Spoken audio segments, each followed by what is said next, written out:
What's up, everyone, and welcome to the Femme Slam podcast. So we have in-depth analytical conversations about the world of wrestling and our favorite wrestlers. Join us as we passionately dive into the art of wrestling and have detailed discussions while setting aside our fan-based biases. I'm Janae. I'm Clarissa. I'm Haley. I'm Megs.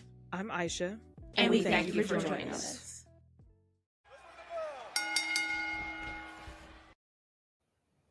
What's up, everybody, and welcome back to the Femme Slam podcast. WrestleMania week has officially concluded, and it is time to recap what we got to see this week and over the past weekend with WrestleMania. We are joined by our Femme Slam B-Sides co-host. Everyone say what's up to Toni. Hey. Hi, Toni. Hey.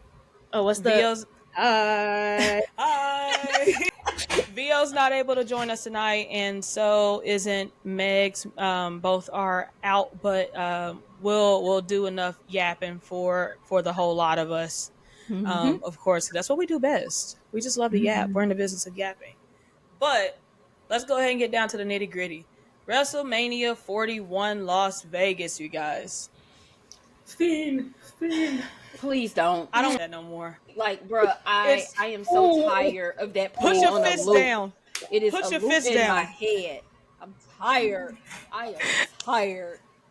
Toni raised his fist at you and just shook it. Just want you to know how serious. I can no longer. If we never have another Travis Scott theme, it'll be too soon, and we all know that'll happen. Probably SummerSlam. So he getting that Dwayne check. He's gonna have the next few WrestleMania songs now. Please. He done dethroned The Weeknd, bro. We didn't even hear Timeless. We didn't even really hear Timeless. Hey, we've been hearing Fiend.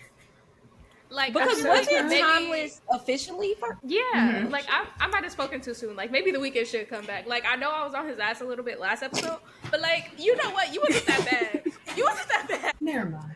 I mean, you know, I'll take him back. Because I hear that music and it just something visceral, just like, you know, I get violent. Like I mean, there was a sense of nostalgia with The Weeknd every time he had the soundtrack for one of the WrestleManias. Like when I go back and listen to the soundtrack for last year's WrestleMania, I'm just like, you know what? This was actually a really good WrestleMania. Like, when you go back and listen to it, you're just like, you know what? Hell yeah, this was a really good WrestleMania. And then you go and you listen to Fiend and you're just like, I don't know if I took a lot of acid or what, but like this is I'm kind of scared right now. But I don't know. Fiend has kind of like ruined a lot of people's perception. Well, you know what? I'm not even going to even say that because Fiend contributed, but we'll talk about it. It did it itself. I don't think it needed Fiend's help. It just added on to it, you know? Yeah, you're right. But if we hadn't gotten Fiend, if the partnership didn't exist, would the dominoes have fallen the way that they fell?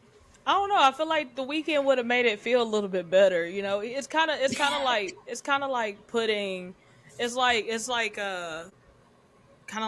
what is it? What are you doing? Picking the emblem off the front of a Pontiac and then putting the Mercedes emblem on the front of it. You know what? Just to kind of, what? I'm just saying, it's just, you know, it's a Pontiac, and then The Weeknd is the Mercedes emblem, and so you put it on the front of the Pontiac, and you're like, oh, this is a Mercedes, this is a Pontiac Mercedes or something like that. I don't know. You just dress it up real nice, or I mean, I'm not gonna compare it to anything else or lesser, so I'm gonna just say a Pontiac or Oldsmobile with a Mercedes emblem on the front of it, on the hood. But The Weeknd isn't getting involved in the main event of WrestleMania matches, so I feel like Fiend just adds on to the lore of it all. And you know what? We'll get into that when we get to WrestleMania Night 2. Right now, though, we should dive into WrestleMania Night 1 because that was the night that had the most matches on the match card, and honestly, it was a decent show. Starting with Jey Uso versus Gunther for the World Heavyweight Championship. They opened the show, and honestly, if you don't know, I got to see that shit live. Loved it. Loved it. Loved every bit of it. Super happy that I got to see that live. I can't believe this is my life. Like, insert the LeBron James meme where he's like, I can't believe this is my life. That's me. That's me for real. It was probably the loudest person in my section for that match. That doesn't surprise me. I would be surprised if it was otherwise, actually. I mean, I'm the Yeet General. What did you expect? True. I'm the Yeet General. I'm the Yeet General. But I thought it was a pretty good match. Honestly, from start to finish, it told a story. To me, at least, it did. I can't speak for everybody else. Everything that was knocking Jay down throughout the duration of this feud, he kept bouncing back from in this match. Like, the chops wasn't phasing him anymore. He was laughing about it. The chokeholds, bruh. He finally found a way out them damn chokeholds. Shout out Jay. You feel me? Thank God. Thank God. He had to put that man away with 4 frog splashes, a spear, put that man through a body slam that Gunther uses himself, and did tap that man out with his own move. Bro, you would have if they would have turned the camera towards the crowd, they would have saw me levitating. You would have thought the rapture happened. Like, that's how beautiful that shit was. I was like, yes, the entire time. Levitating. Bro, I wasn't there like this, bro. You would have thought I was gonna. I loved every bit of it. I did. But what did you guys think of that match? If I had to ask, if I can ask. Well, I enjoyed it. I did. Me too. I say that this was more story than physicality. Because you could see Gunther's desperation as the match went on. Because, like you said, the things that would usually knock Jay down, he got right back up from. And it was kind of, to me, it made Gunther shook. Like, there's even one point in the match where he has to get out the ring to, like, take some time to regroup. Because, like, what do you mean you didn't stay down with it? Like, what do you mean? What's happening? So mental. Like Jay definitely for sure got in his head, and we are seeing a man that is now about to have to rebuild himself because this is not what Gunther is used to. And so I think this match leads us into a really good story for him whenever he comes back, since we do know that he is suspended indefinitely, and we'll get to that part Gunther later. Fall off. Tony, I'm sorry. We'll get to that part later. Big guns, bro. Indefinitely is the terms being used. So, but yeah, I enjoyed it. That's my take. Me too. I was screaming when he won in my house. I got yelled at by the people who live in my house and my neighbors throughout the night. And that was one of the moments. Literally, I came home from the store right before it started, and I was eating around my house for, like, I don't know. And I think it's even more special because it's he only held one other singles title before this, and you could tell how much it meant to him. And I feel like, I know that some people are like, well, who cares? But for me, that's special because it means something. And it, like, that's the reason why we watch pro wrestling, because it means something to us. So I don't know. I love a good storyline. Yes. I'm waiting for Toni to air the grievances. It's coming. Okay. Now you want to go? Because you too. Me? You too, bruh. I suppose. So, I feel like the match was interesting. It was definitely an opener on WrestleMania for sure. I do remember that happening. The finish was not my favorite, if we're being honest, if I have to be honest with myself. The finish was not my favorite. And I know a lot of people want to be like, oh, but Gunther always I didn't feel it. I wasn't feeling the ending, personally. I'm very happy for Jay, though. Like, I love Jay. So, like, it was a great feel-good moment when he won. But the way that he won was just not the biggest fan. Also not the biggest fan of the indefinite. We'll get to that later, but like it pisses me off thinking about it. Like, why is Gunther being done like this? Actually, it's okay because I have apparently the story is that he did ask for some time off. Yeah, we don't know how much, but you know what? If the man needs some time with his wife and child, you know what? Yeah, hug and kiss your wife, Aisha. All right. Hug and kiss your family. Aisha. Control it. You know what? that's gonna segue a little bit into I did not hate the match. I'm gonna need everybody listening and everybody on this panel to just remember that. I didn't hate the match. Now, why are we in Promise it? you. I promise you. I'm But just spooked, okay? So but I feel like the way that they built the match up, especially in like the final weeks leading up to the show, and the things that they had both Gunther and Jay go out there and say to one another, I feel like the match did not live up to that. I feel like what Gunther did to Jimmy, and then Jay coming out the following week and going as far as to say, I'm gonna pray that God forgives me for what I'm gonna do to you, and then we get the match that we got. I feel like I was expecting a bit more. And then part of the reason why people were giving Jay the pass as to why he didn't come out the week after what happened to Jimmy and immediately put hands on Gunther is because he was apparently saving that big crash out for Mania. And I didn't get that out of the match. And so that's not a fault of the match itself. It's the way that they built it up. That's my biggest gripe with it.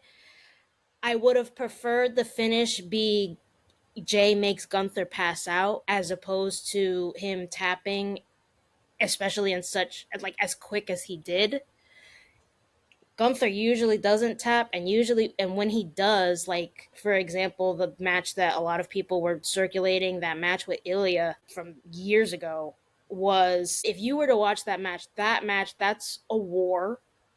That's Ilya targeting Gunther's neck the entire time. And when Gunther taps, that's about the fourth or fifth time that Ilya had put that chokehold on Gunther. If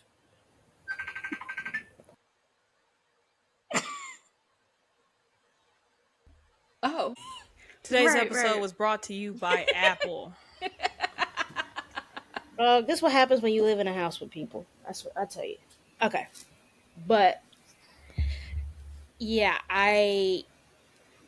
Gunther usually does not tap. And one of the things that I love about him and makes him a unique heel to me is that he rarely ever cheats in matches or attempts to. And if something happens where he wins a match due to some sort of, nonsense or outside interference, usually he's pissed about that because he doesn't feel satisfied with the win. Like, I'll never forget that time when Finn got involved in him and Damien's match, and he kicked the shit out of that man. Like, what the fuck? Like, Finn thought he had a friend, and the Gunther immediately was like, what the fuck you think this is? So seeing him resort to trying to use the belt on Jay, I also didn't like. Now, had Jay been giving him the business like I thought he was going to, and we had gotten blood and everything, and I felt they had earned that moment for Gunther to get that desperate to You cheat wanted like blood, that. that's what it was. You wanted blood Not and necessarily violence. just blood, because a match can be really brutal without blood. Like the Kevin Owens Sami Zayn match, even though there was Yeah. supposed to be blood in that and the blade just fell out of it, like that was brutal. The match from last night on SmackDown was brutal. I don't recall seeing any of them bleed, so it's not so much blood. But yeah, those are my issues like with the match itself. I don't think the match was bad. It's probably, out of all the matches that they've had, maybe third or second on the list for me, with their very first meeting for the Intercontinental Championship being my favorite. But yeah, I don't think it's as bad as people are acting like it is. But wasn't my favorite. So still happy for Jay, happy he got that moment with Jimmy, and I hope that they do him right with this title reign. So that's all. Please nobody kill me. Thank you. don't kill me. Asha? Well, I mean, it's a valid, you know what, I'll give you that. I think a lot of fans, especially people who are actually fans of the Usos were expecting a little bit more brutality, just because like we know what we're used to when it comes to Jay. But like also like when you really just think about it, Jay isn't the same person that he was, 2 years ago. He fled that abuse and like grew. He found friendship, he found solace over on Raw. He's not the same person. He's more evolved now, because like the way that he would have reacted if this was him 3 years ago, oh, Gunther would have been turned every which way but loose, to be honest. The fact that Jay went out there the next week after what happened to Jimmy and did not touch that man showed hella mental strength. Because again, if this was Jay from 3 years ago, he wouldn't have even let that man get out there and talk, do a little dance, roll his sleeves up, take his jacket off. He wouldn't have even let him do that.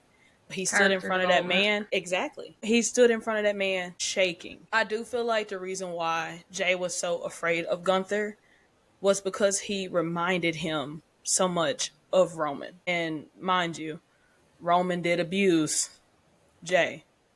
So in a sense, when you really think about it, this battle that Jay has been having with Gunther over the last few months has been kind of a retelling of him and Roman, where Jay was one of the first people to pin Roman in like 4 years. Jay is one of the first people to pin Gunther in like, how long? 2 years? Since last He's been a Mania. champion damn near 2 years. I think since Sami Zayn, right? Sami, yeah. Yeah. So he's like the second person to pin him in like over 2 or 3 years. Now, him going out there and threatening him the way he did, it definitely would set you up to think that he was going to do a lot more in that match, because he did. He brought up that man's mama. He brought up that man's family, his wife and child. Told that man he was going to pray for him. He brought God into it. I was like, he brought God. He brought God into it. And then the next week after he got done threatening him, he was cool, calm, and collected. But a lot of people were too fixated on how Jay was reacting and responding to his threats and not really paying attention to how Gunther was acting after Jay went out there and threatened that man. Because Gunther was stressed and worried the next 2 weeks, where the Raw recap happened and they were asking Gunther to talk about the match. He didn't want to talk about the match.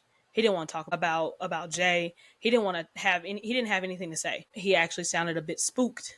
And then the next week, he came out there, did all that hollering, trying to one last time get in Jay's head and scare him.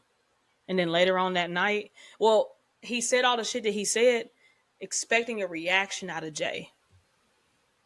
Talking about Jimmy, Jay never came out. Showed where Jay was mentally. He didn't give a damn.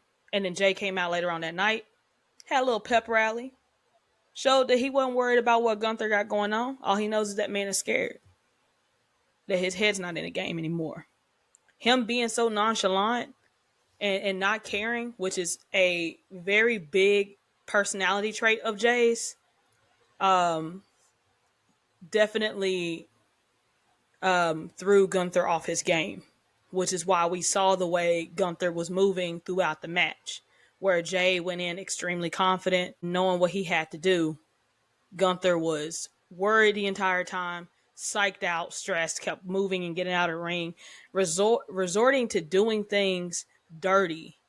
Mind you, he's never really played dirty when it comes to his matches. All his matches are usually clean wins. So I feel like that was a story within itself, which is why I really don't have many quarrels with it. Now, do I wish that there was a stipulation to that match? Hell yeah, for sure.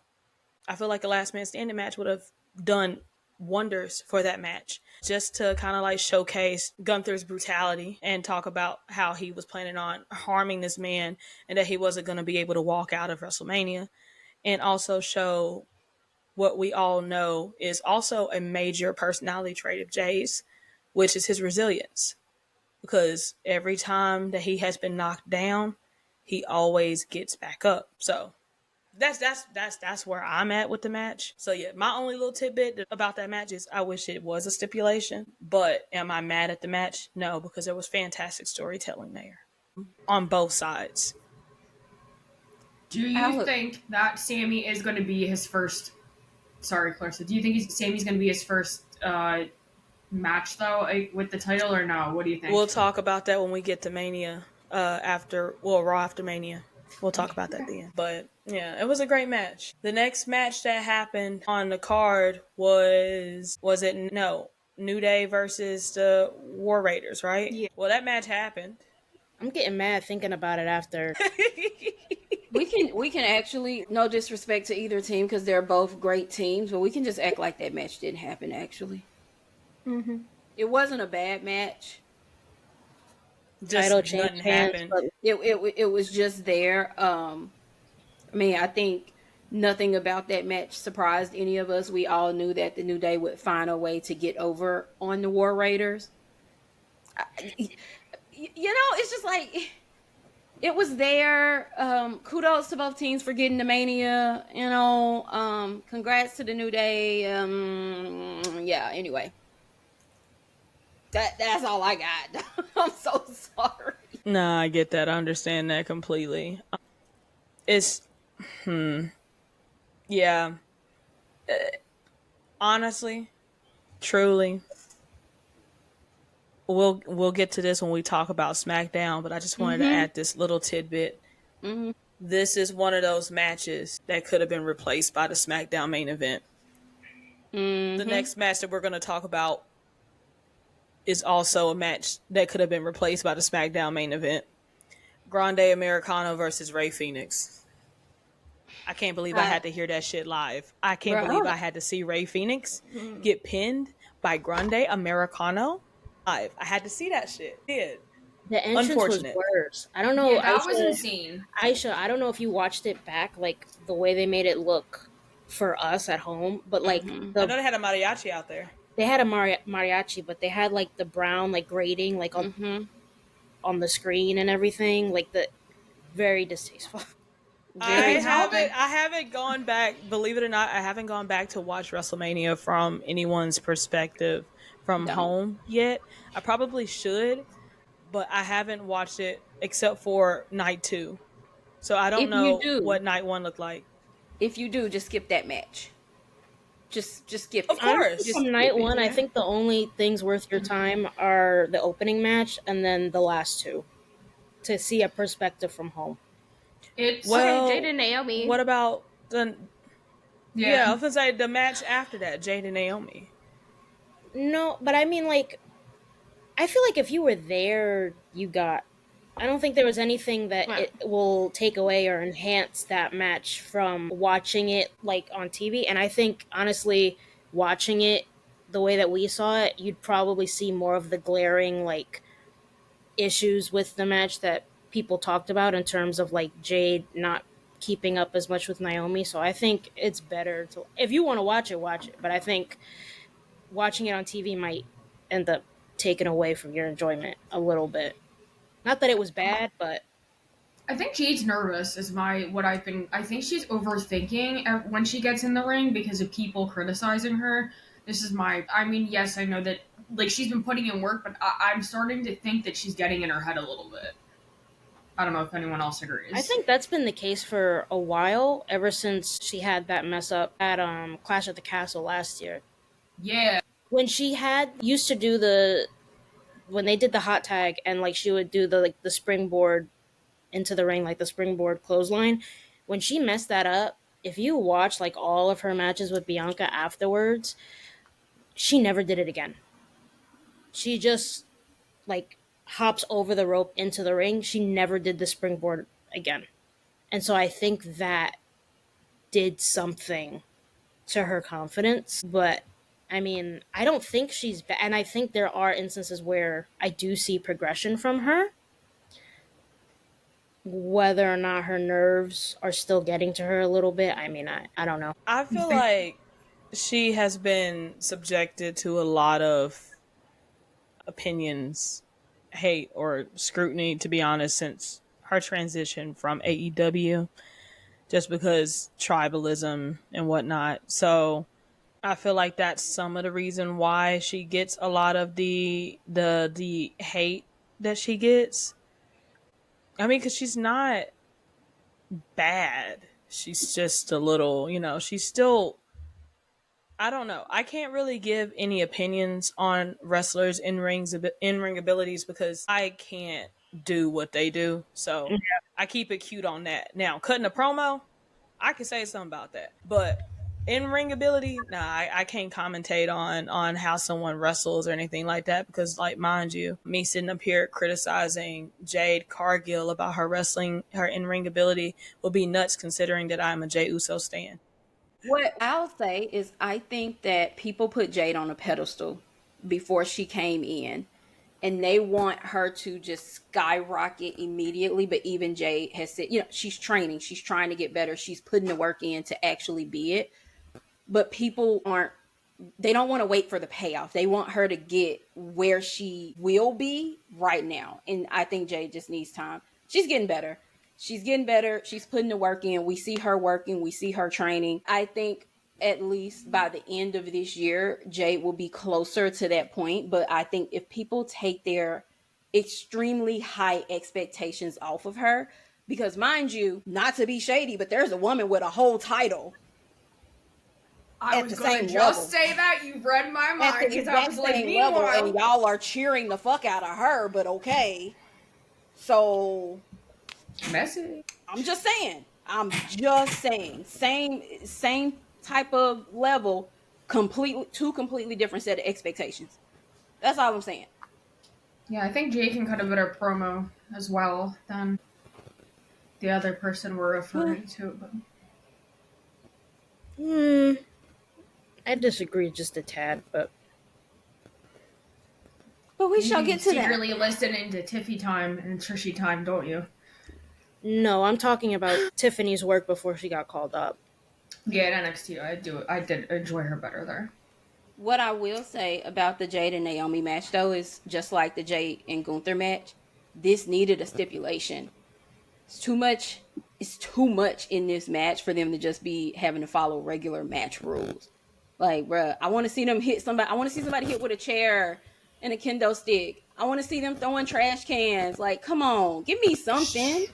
Give me something. Mm-hmm. I will also say it was, to me at least, it was disappointing seeing like Jade have the upper hand all these weeks and then Naomi lose. Like it was irritating. Can I just do this real quick for Naomi's entrance music, please? Just a 10-bell salute. Just give me a second. Aisha, please. Give me a second. We gotta do the whole thing? Okay. We do. All right. It's unnecessary. Not that bad. The new music is good. It's not that bad. She just not gonna say nothing to my head.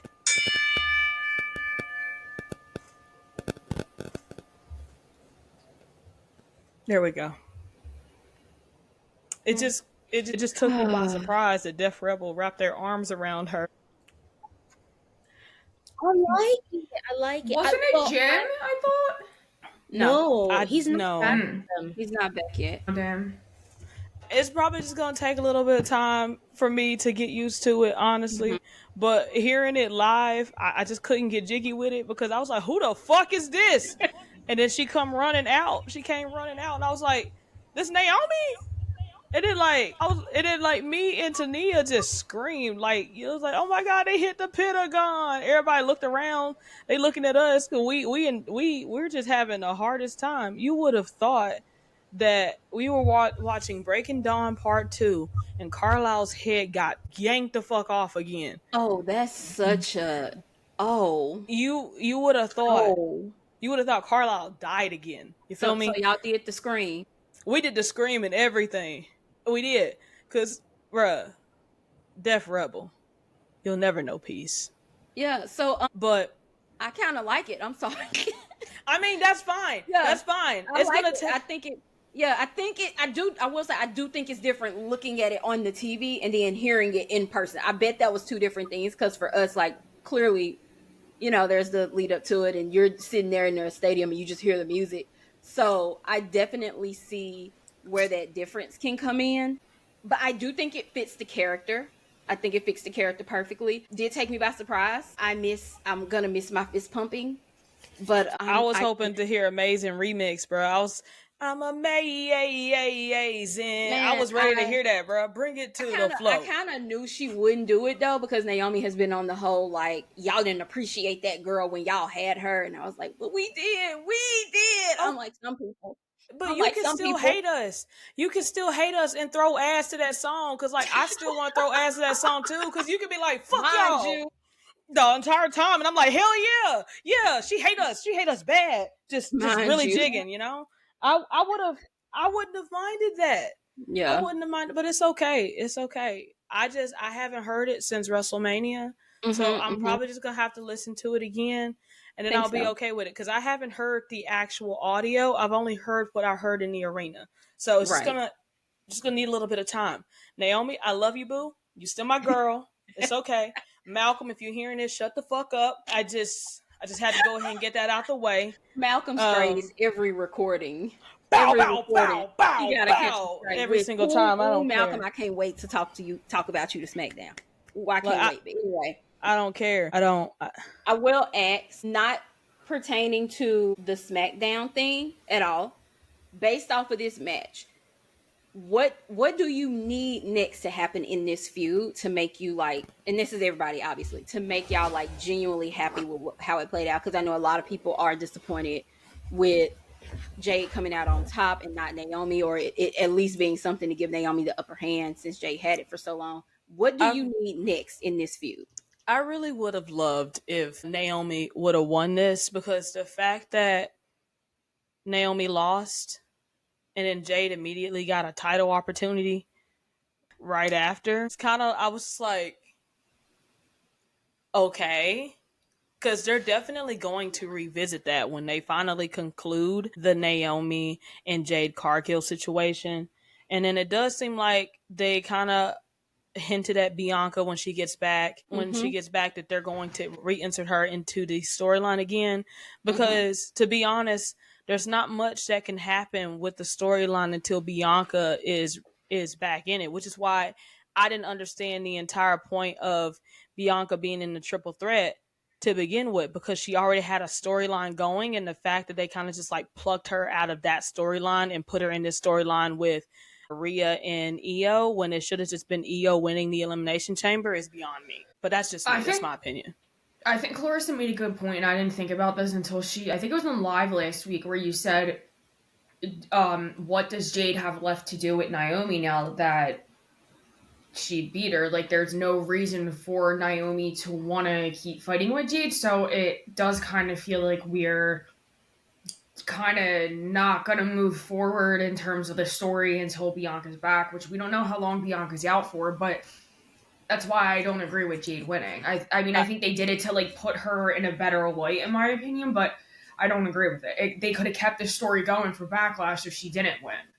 I definitely see, or could possibly see, where they plan on going with Naomi, just based off of what we saw on SmackDown, which I'm not even gonna hold you, not interested at all. Not even. Where do you think they're going with her? Because I'm curious to hear if we think. I don't want her and Nia to be a tag team. I don't. And that is exactly where we're headed, and I don't like it. I'm not particularly interested in it at all, so I don't want to see it. I don't want to see it. So honestly, like I said, Naomi should have won this match, I feel, just because Naomi has done a really huge character change, And she was the reason why the storyline sold the way it was, you know, or the way it did. And the reason why everyone was so invested. Like all the praise and applause that was going to the storyline was because of Naomi. So I feel like because she built herself up to be this big bad in this feud, just for her to go down like this when she was the one carrying the feud the entire time, to me just felt it was very anticlimactic. To me it was, because I'm like, hell yeah, Naomi's gonna win this for sure. She has been the one that have, like, Jade's been standing tall this entire feud. Yeah, Jade's been standing tall this entire feud. Every time Jade has got her hands on Naomi, Naomi has been laid out. So you would have thought that because Naomi was getting laid out every single time her and Jade linked up in the ring or around the ring or backstage or wherever the fuck they were in the aisle, you would have thought that, okay, so Naomi was for sure winning this. I think a lot of fans also thought that Naomi was going to win this match as well. So when it didn't happen, I got on Twitter and everybody was like, oh, okay. All right. Yeah. I mean, I guess it was disappointing. Honestly, if we're honest, I thought there was only two options for this match: Naomi winning or a disqualification. Yeah. Were the only two acceptable, regardless of which one was doing more that caused a disqualification. A disqualification would have made more sense because on both ends, it's just, oh, there was too much anger. They completely, they were tunnel vision kind of thing. They kind of zoned out. We're just focused on inflicting pain on the other individual to where there was no choice but to disqualify it. But to have Naomi clean, pinned, her character needed something more, whether it was the DQ or the pin itself. I'm very disappointed. It's like I said, like, it makes it seem like the story's complete. Naomi has not had the upper hand in this story, except for the one time she attacked Jade during her match with Liv. That was it. Every other time, she's either running or getting her ass beat. And that ain't the Nao I know. I have a question though for Aisha, because What's up? At what match did you leave the arena? Which match did I leave the arena? That is a great question. It's Tiffy time. That's exactly when I left. I don't know if, tell me if it came off this way to you, because, I felt this way, and a lot of people on the timeline during night one felt this way. Did the matches up until the United States Championship match feel rushed to you? Did it feel they did feel like they were going through it really fast? And honestly, I feel like it was because they had so many events happening the same night. Like, they were just trying to hurry up and get to it, because if you didn't know, Jay had a meet and greet literally at midnight right after the show. It had a club appearance right after the show. So, and he also had to do his presser.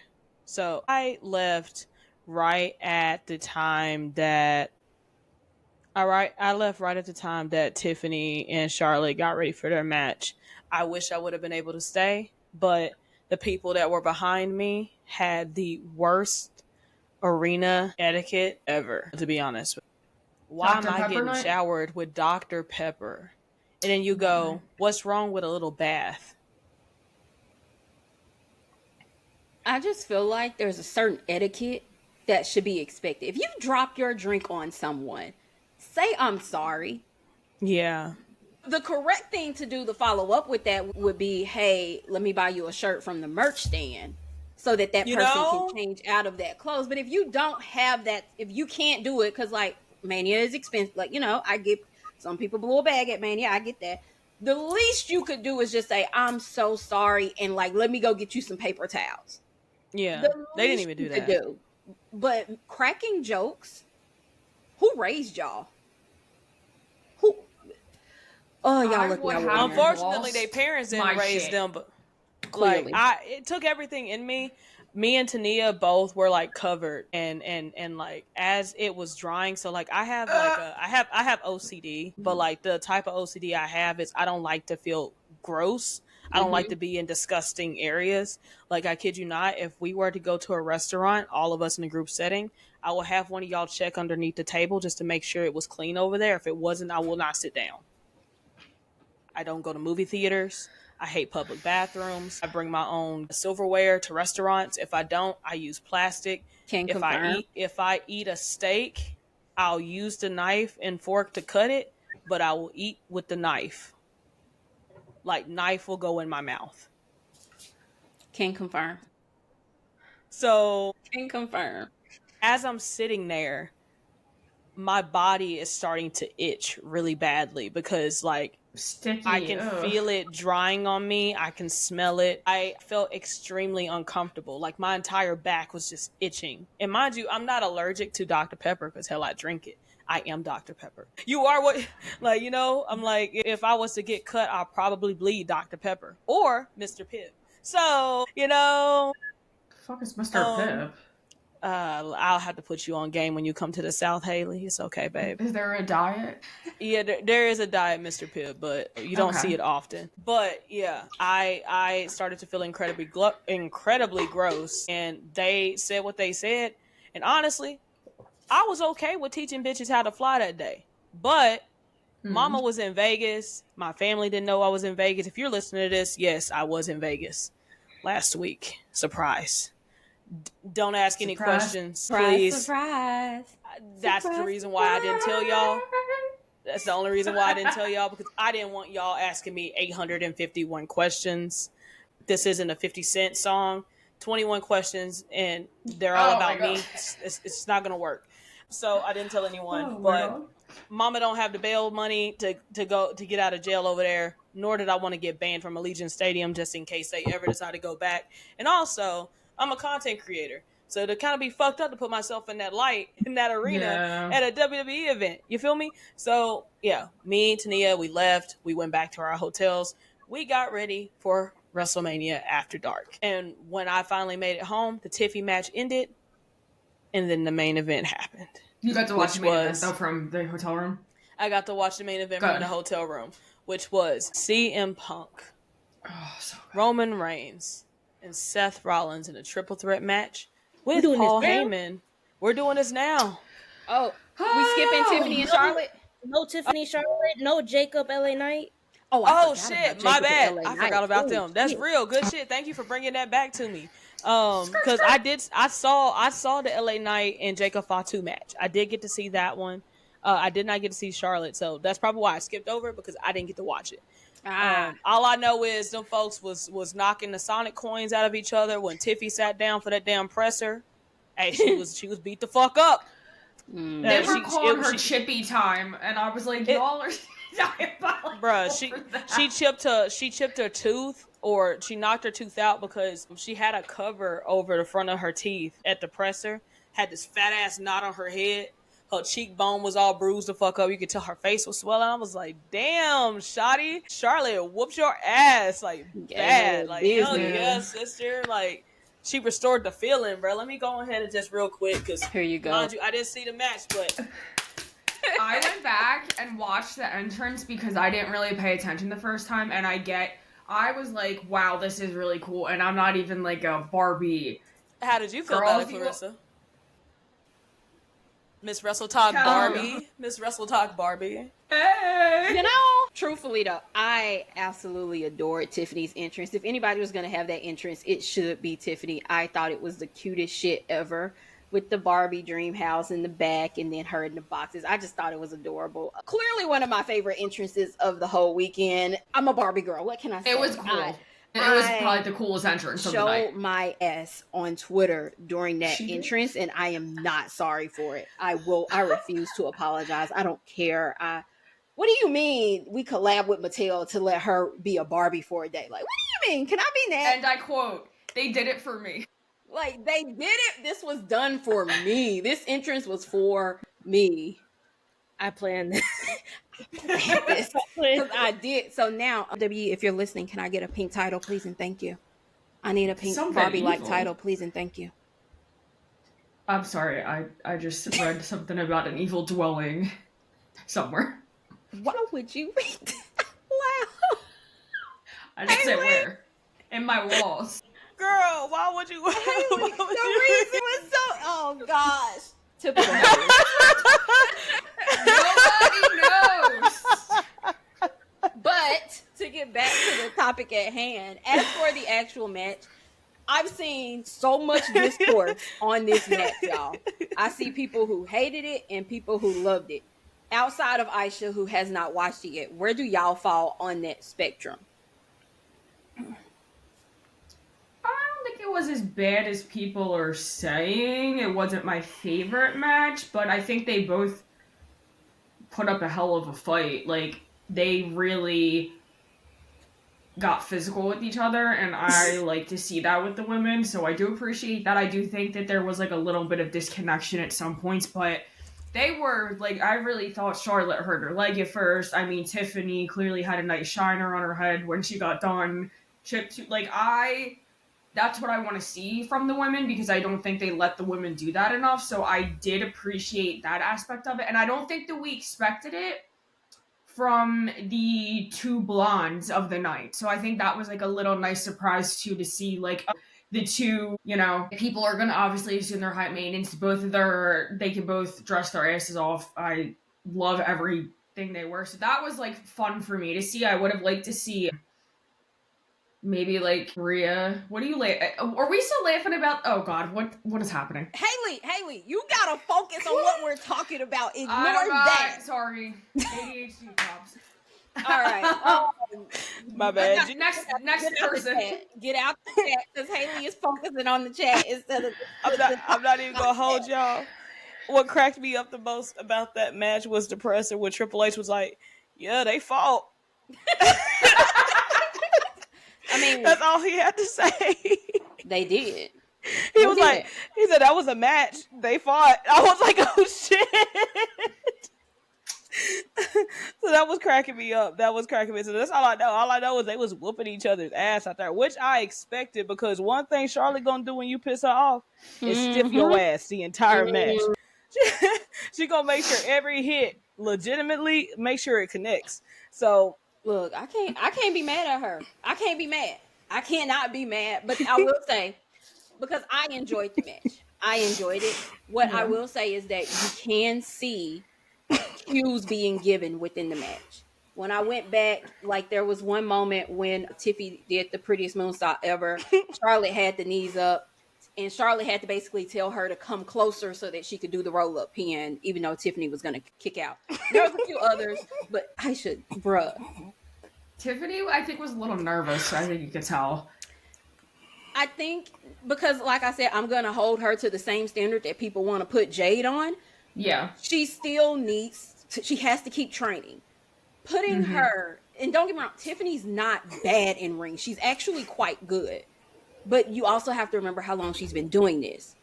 Not long. I don't know if we should have put her there with Charlotte Flair just yet. We needed her with someone like Naomi, who knows how to carry a match, and someone that she did not have a personal problem with. Yeah, because she's done good work with Becky. She was great in the women's chamber when they were in Perth. I think she is a little bit above Jade in terms of skill level, but I think Charlotte, her having the belt, all the drama going into this match, the stakes of it, WrestleMania, I think all of that was a lot on her, and I don't think the match was bad, but again, like Clarissa said, I did quite often see like them either setting up what was next or confusion as to like them stalling and not really knowing what the next spot was. They didn't click the way that everybody assumed they were going to. And that's not her fault necessarily, like you said, different levels. I mean, this is what happens when you throw dream match onto somebody very early on. Like, for me, if I'm seeing a dream match, I'm not saying this should happen anytime soon. I want it down the line. Like, I've called Rhea and Bianca my dream match for the last years, but I've never wanted that story rushed because you see what happens? Yeah. But we rushed to get Tiffany to this story, and she has this huge win now because she pinned Charlotte Flair at WrestleMania.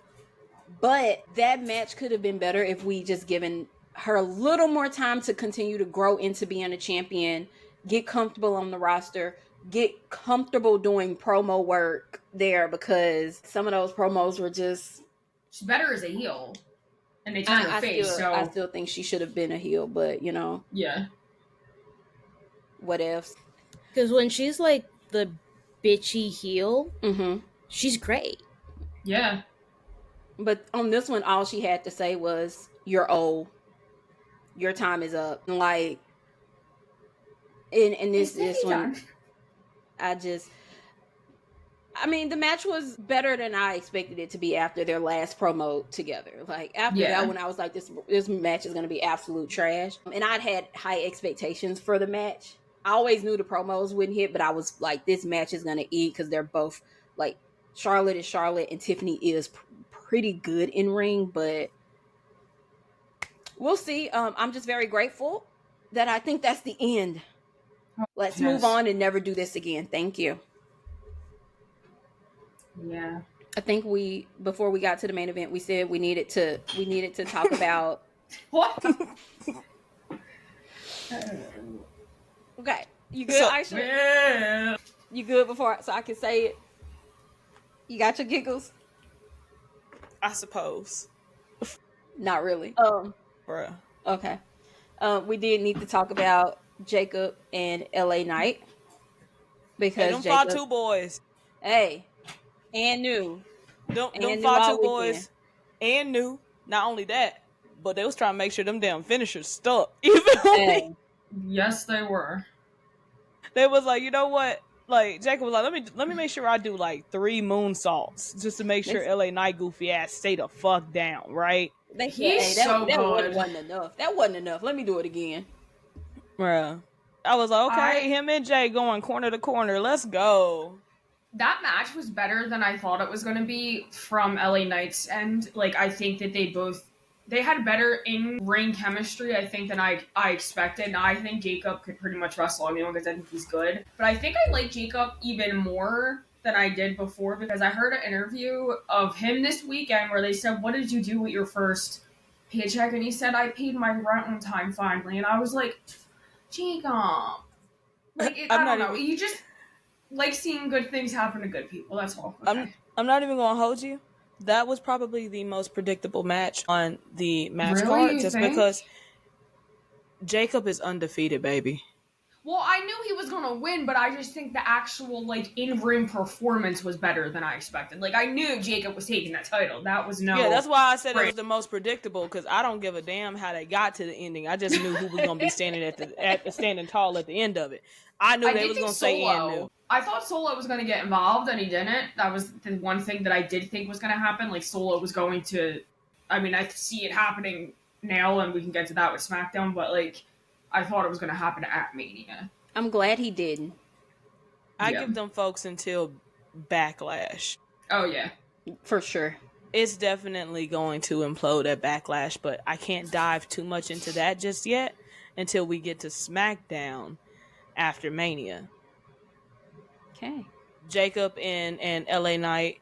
I saw Janae spawn with her hands clasped tightly together. Mm-hmm. You know, she is our residential LA Knight hater. Mm-hmm. So go ahead and speak your piece, sister. Bless us. It's the way I wasn't even doing this for LA Night. It's because I finally am able to speak again and my camera working. But, you know, I do have something to say about it, actually. Because let me tell you, the way I hopped out of my seat and cheered, but we'll talk about it when we get more to SmackDown. But, like, I just don't understand how he can keep winning this title, holding it hostage, and losing clean and getting opportunities. You're done, buddy. Back of the fucking line. And you know what? And you know what? And you know what? And I want to give a big congratulations to LA Knight for joining the shit list of Uso Spooky. Oh, here she go. You took out Tama Tonga. You took out a bad bitch. Diva down. Diva down. He gotta have Diva surgery. Down. Yep. And just when we were about to get Tungaloa back.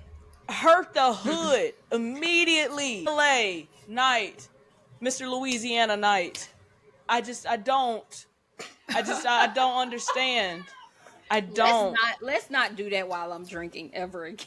I'm sorry. I'm just saying, like, now until Tama Tonga gets back, I can't be a fan of LA Knight. Any other time I enjoy him, but now I can't stand the sight of him. You done took my honey dip, my cinnamon apple, my sugar plum fairy. You done took him away from me. Okay. You telling me the best part of Jacob Fatu's entrance that yeah. You know, you telling me I don't get to see Tama Tonga vibing to Jacob Fatu's music now. I don't get to see that man being strong and silent with his chin all up in the air. Surgery, I don't get to see my favorite diva anymore, my favorite bad bitch. Like, I don't get to see him anymore. What is this you're doing? What is it you're doing with your body right now, dog? I'm just talking my shit right now. Like, can I talk my shit? I'm just a little upset. So, that's all I gotta say. Like, really, honestly. So, just like it's fuck Drew McIntyre. Well, mind you, it's okay right now. Shout out Minnie, by the way. It's okay right now. There's one right there, too. Yeah, and Tony. Tony finna get you. Tony go, Drew McIntyre is okay right now. He's okay right now. It's all right now.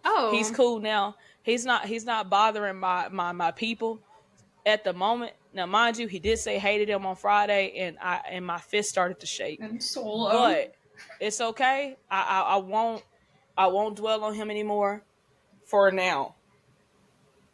You've been spending too much time imagining them. Not that I won't, the way you say it, because they'll be like, I want you with the and T the way you said it. Mind you, beloved, I am Southern.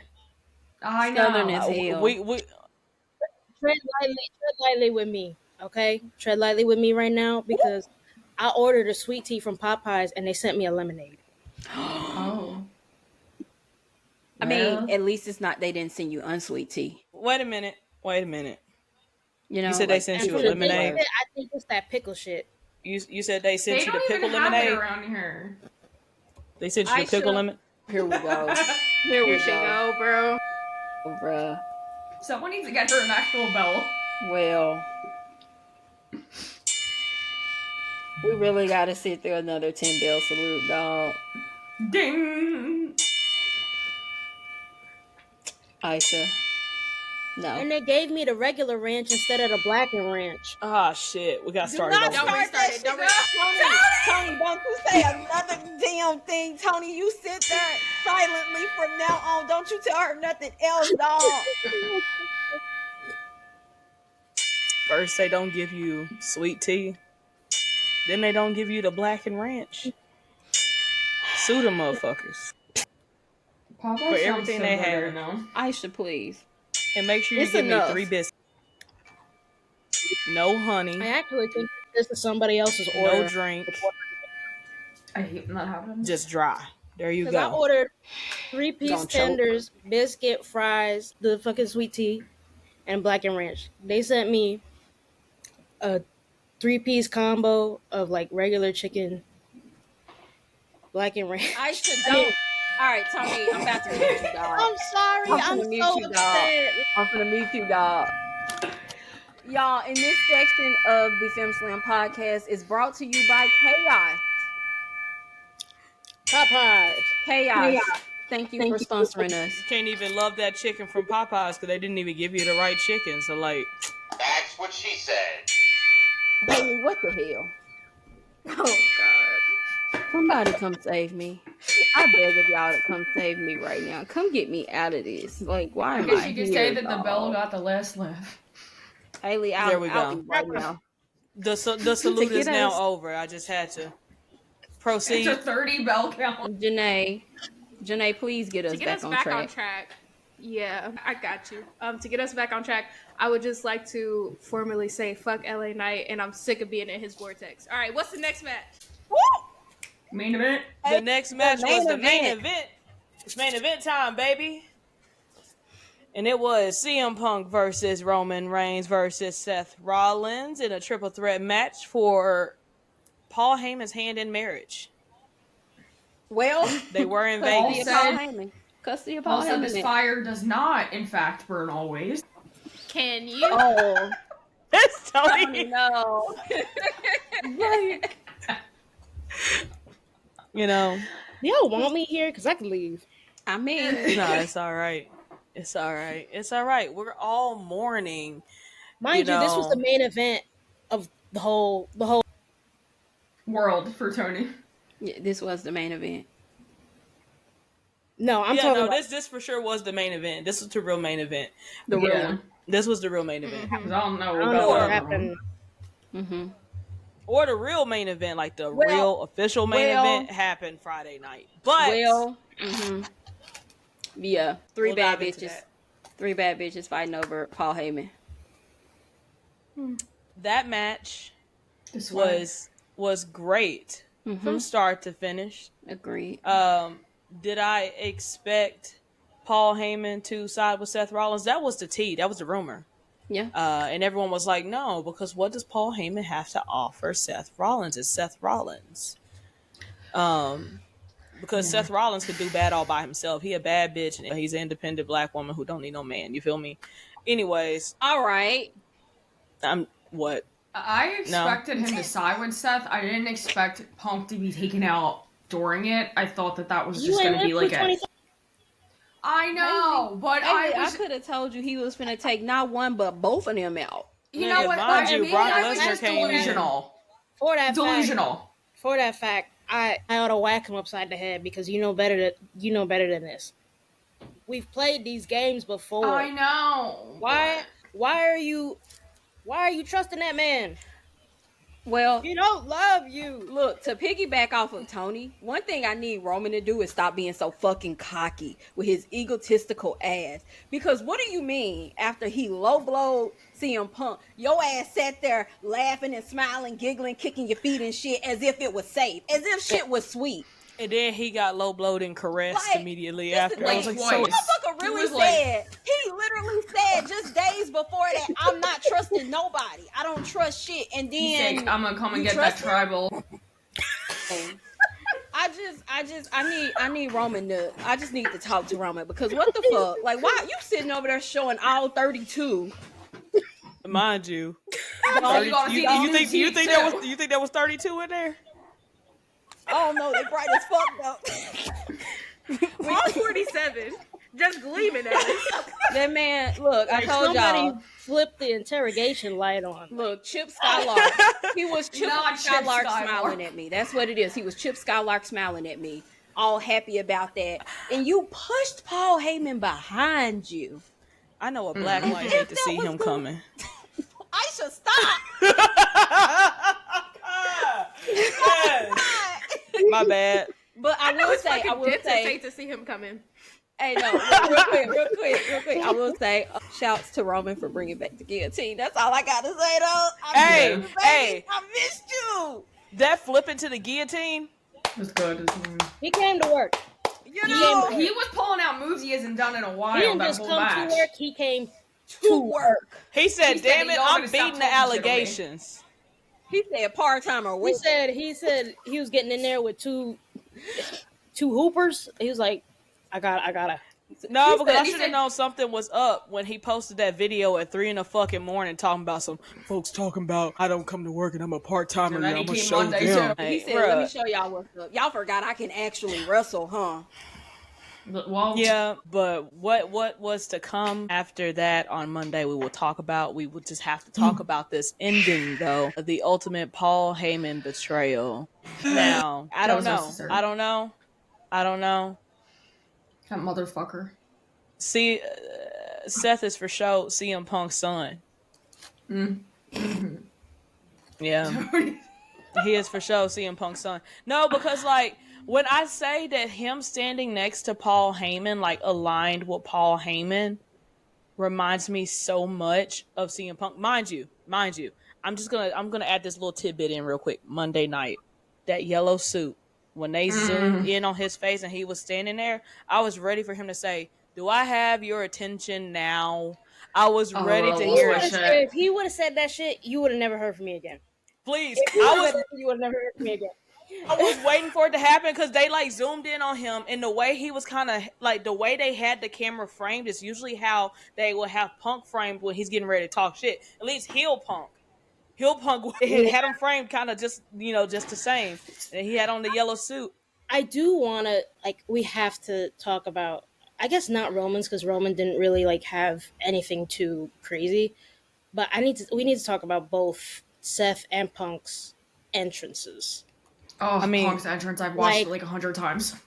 Seth's entrance, first of all, who authorized the first part? Who gave him clearance? Trash. He was for sure in a garbage bag. Trash. For sure. But who told them he could have a flamethrower? Yeah, who gave his crazy ass a flamethrower? Hunter. Mind you, he's a bad bitch. Of course he's gonna have a flamethrower. Mm-mm. Like all the bad bitches are pyromaniacs. Are we not all pyromaniacs? I burned a few things in my day. I mean, I have too. I guess this is how I found out I'm not a bad bitch. But I mean, you're still a bad bitch. He resurrected. Somebody resurrected early. On the third day, Seth Rollins resurrected again. I'm telling my kids that's Jesus Christ. The timeline was so funny because he came out and automatically everybody was like, "Is that fucking Jesus?" Like literally everybody was just like, "That shot it." Then when it flashes, it looks like the thorns on the glasses, the light, everything was so cool, so well thought out. And right at that moment, I knew he'll turn tonight because that's the Messiah gimmick. He said, "Ooh, I'm gonna make him a name for myself with that." That's what I can't stand you. It's okay. Sorry, but it was a good match. It was a good match. It was a really good match. It was something that was talked about for the entire weekend. Mm-hmm. But it wasn't the only thing that was talked about for the entire weekend because, mind you, night 2 did happen. It did. And the main event of night 2 did happen. Can we just not? Can we act like that didn't happen, actually? I mean, the end, with the title up, cool, but can we not? You know what? Never mind. Let's just get into night 2. I was gonna say let's actually do night 2, but in reverse, because the women should have main evented that night, if we're being honest. So you know what? if we I did like that in the way you reverse? think, Janae. Before we do that, though, I think we should talk about finish talking about the entrances because I know we're gonna come back to it, and I just wanted to say I thought it was cool how Roman bloodline was behind him on the screens, and then CM Punk's entrance. I could probably go on forever. I'll let Toni do that one. That was So I had tweeted after it got confirmed that he was main eventing that I was hoping they did a medley of all of his theme songs. So the AFI one that he had when he was on the Indies, specifically Ring of Honor, and then this Fire Burns, and then Cult of Personality. We didn't get the AFI one, but I'm fine with what we got because I was so certain we were never hearing Kill Switch Engage on WWE television again. And just the beginning, when the piano started and it automatically clicked, and I was like, oh my god, that's the song. And him side by side, redoing his original debut promo for ECW. Mm-hmm. I lost my shit because I was like, oh! That entire video package, Living Color playing Cult of Personality, him coming out with the gray hoodie that he was in the last time Paul walked him out 12, 13 years ago. The yellow, black, and white gear. Similar to what he wore for the Pipe Bomb promo, which also took place in Las Vegas. That entire thing was a dream for me. I was like, are we getting buzz cut Punk? Am I getting buzz cut Punk? Really, the timeline was oh my god, he brought out the fucking banana gear. I immediately was like, where's Toni at? Because if I'm freaking out, I know Toni's freaking out right now. I was crying. Those pictures, you will never see the light of day. You will never see those pictures, but yeah, I was crying. This is what I was talking about for the Roman thing, though. Whoever took this picture, I thought that was, so special. Because, his dad was in the background. I don't know. Perhaps it's because I'm a part of the Dead Dad Club as well. I don't know, but I just thought it was nice. Just got spooky real quick. You got spooky in this bitch real quick. Okay. The way you go about mentioning things is funny. Night 2. Yeah. Night 2, right? So Gotta laugh or we'll cry. we're gonna Night 2. right. Mm-hmm. So John and Cody, right? That happened. Mm-hmm. It happened. It was a match. Shout out Travis Scott. It was a match. Let's not actually. Yeah, like that's all know. not. Like Let's not actually. I'm full. I'm not hungry actually. What was the match before that? I mean, Let's we keep have the to good talk. vibes We going. do. That's We enough actually, hold on. We actually do have to talk about it at least a tiny bit because the end of the match was John Cena winning his 17th WWE title. So, well, why did they have world Cody end in such a weak light though? And this is coming from the resident not Cody liker, but like it just that. I'm happy Cena won, obviously, but I've heard so many people make points that, like, his dad was one of the biggest baby faces, and, like, his dad would have even taken advantage of that opportunity and, like, low blowed or kicked someone in the balls if they, like, did what Cena did to him when he was kind of, like, taunting him. And they made that man look so, like, weak as a performer, and, like, I everybody actually who was disagree. talking shit. Really? yes, because John Cena couldn't beat Cody by himself. John Cena had to cheat to beat Cody. John Cena had to have somebody help come distract Cody so that he could actually get to winning. Like, I think it now was the match great? Hell no. Hell no. No fault to Cody. Hell no.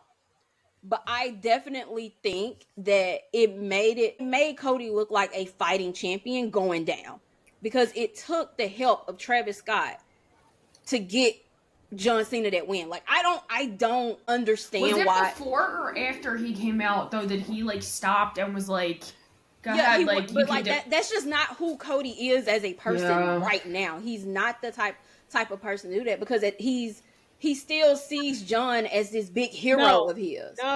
No. Stop here.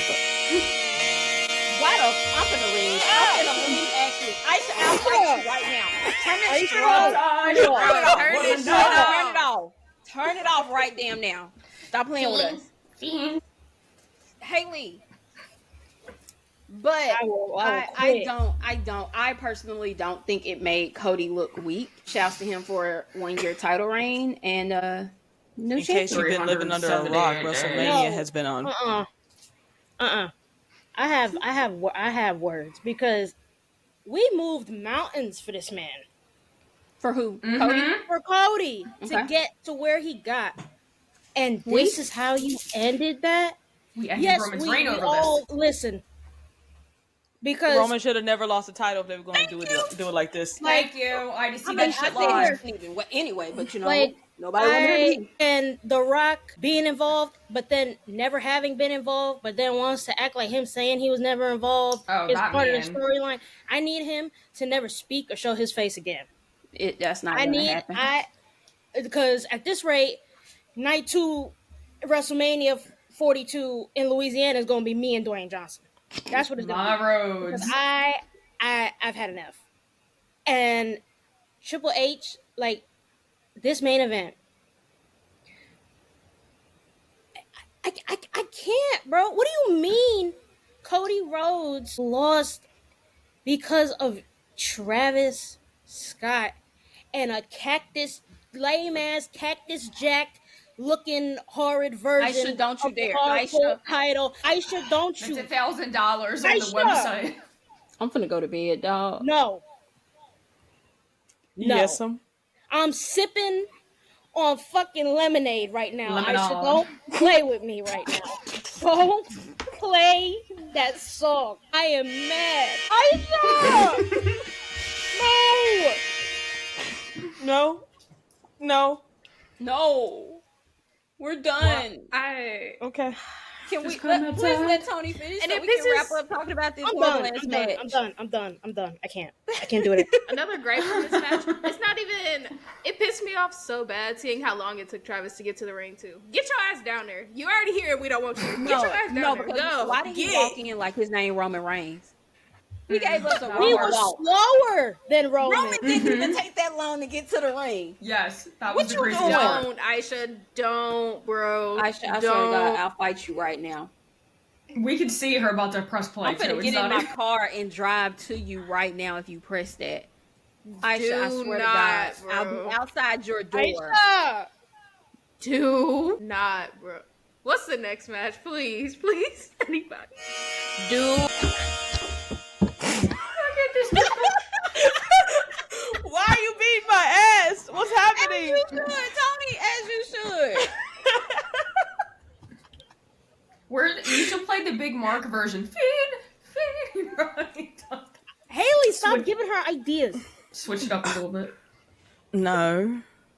Just come outside. What happened to all the The commotion? power of Fiend taking over. What happened to the commotion? Right. You killed it with Fiend. Thank you. Yes. I mean, Not it's a all good right. thing. Well, At all, not even a little bit. my Not bad, even. G. But Travis Scott came Okay, out. so the and match then what before happened? That's it. So the next match, right? So I wrote it down. Hold on. the match before that, we're moving on because I can't talk about Travis Scott no more. He's hurting my fucking head. We got Lyra and a mystery opponent or mystery partner versus That pissed Liv and me off Raquel. so bad. Mystery to who? Because it wasn't a mystery to me. It was not a mystery. They Hey. did Liv Morgan dirty this WrestleMania. I They knew that, did. that Elephants. Irish laugh was on her way.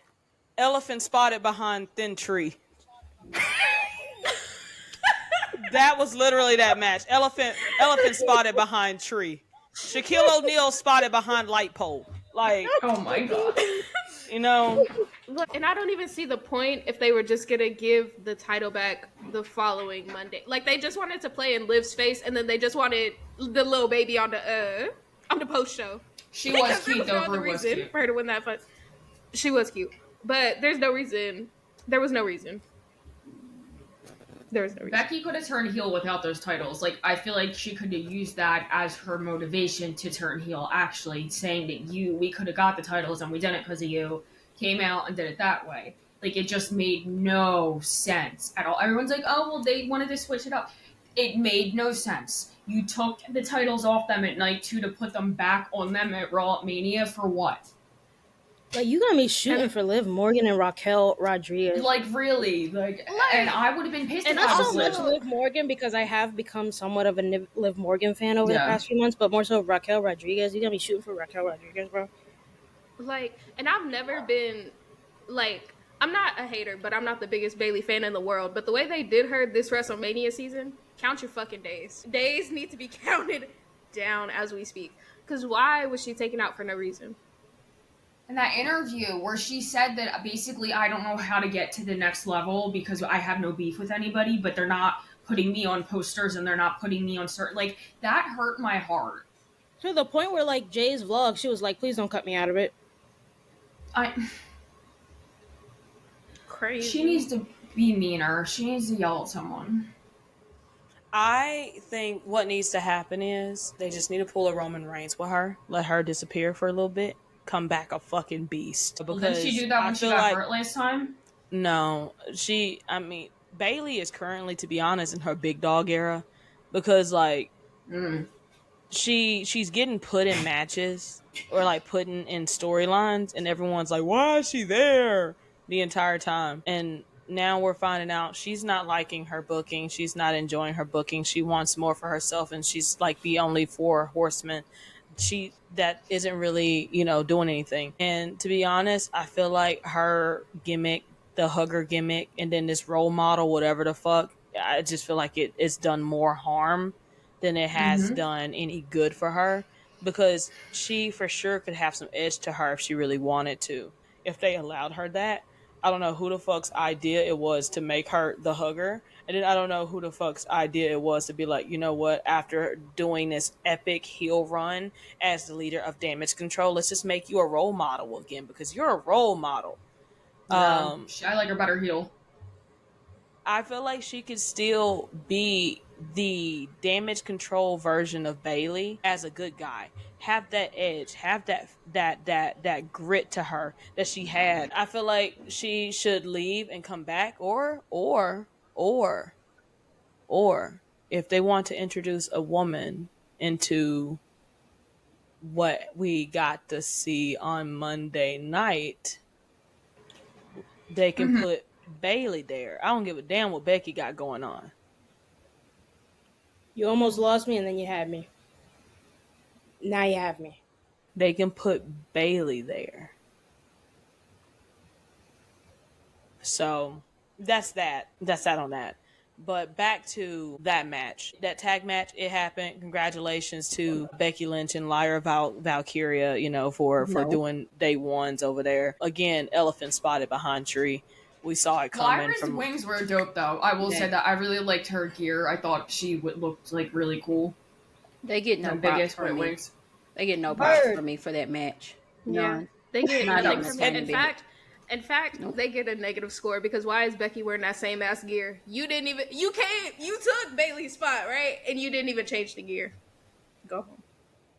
I mean, she is the Roman Reigns of the women's division. Let's wake that up. So, of course, she didn't change her gear. I was going to say, but is she? But then, yeah. Becky 2 belts. She did carry 2 belts for a minute there.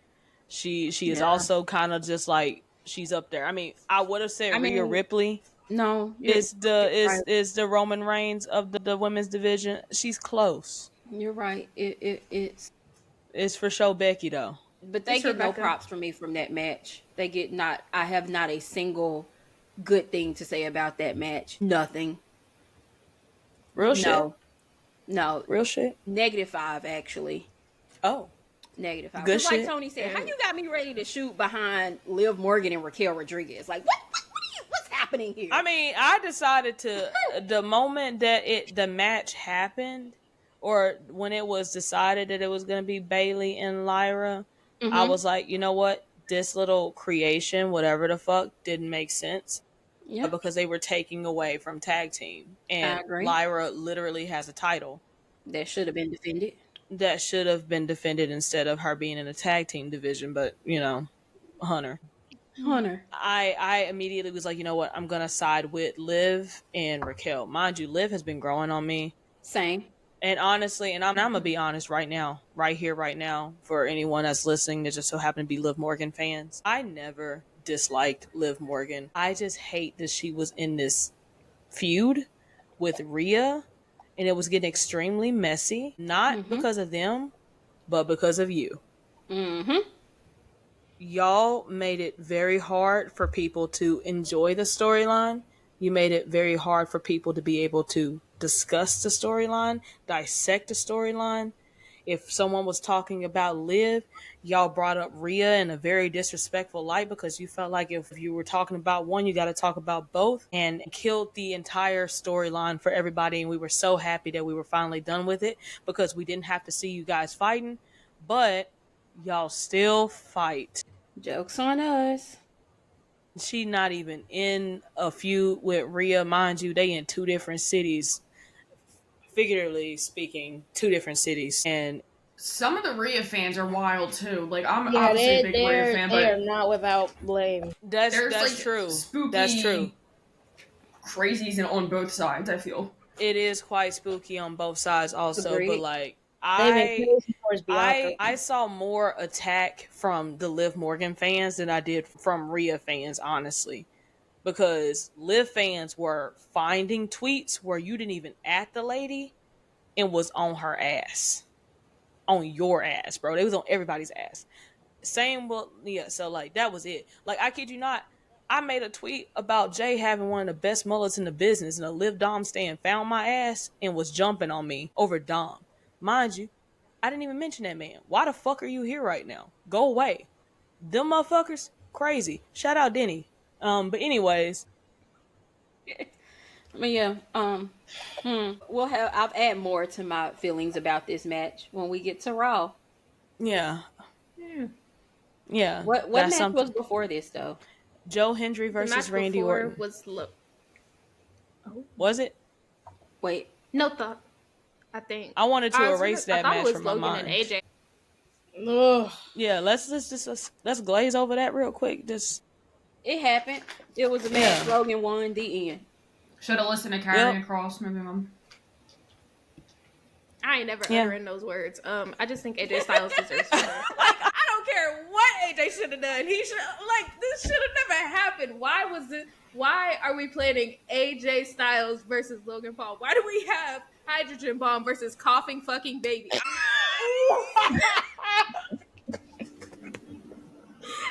I'm sick of you. Match even got put on the goddamn card. I'm sick of you, bro. I'm sick of you. I mean, but no, you're right. I'm not even gonna hold you guys. Karrion Kross is growing on me. He is growing on me. He's starting to get a lot of people behind him. Mind you, Janae is not behind. Yeah, he's getting pops now. Like every time he pops up on the screen, they're like, "Hey!" He's like, that he is getting that. So congratulations, shout out to him for that. I don't know. We might end up seeing AJ Styles versus Karrion Kross coming up soon or something. It's the least they could do it because they or took something. away Hopefully, his grand donk. His great grand donk. You mean? Yeah, great grand donk. But he did his own version of a quote unquote pipe bomb on a in an interview. That's why I said quote unquote. Lower your gun. Actually, take the chamber. I'm empty the chamber. I'm raising it. Safety's off. Yeah. Hey.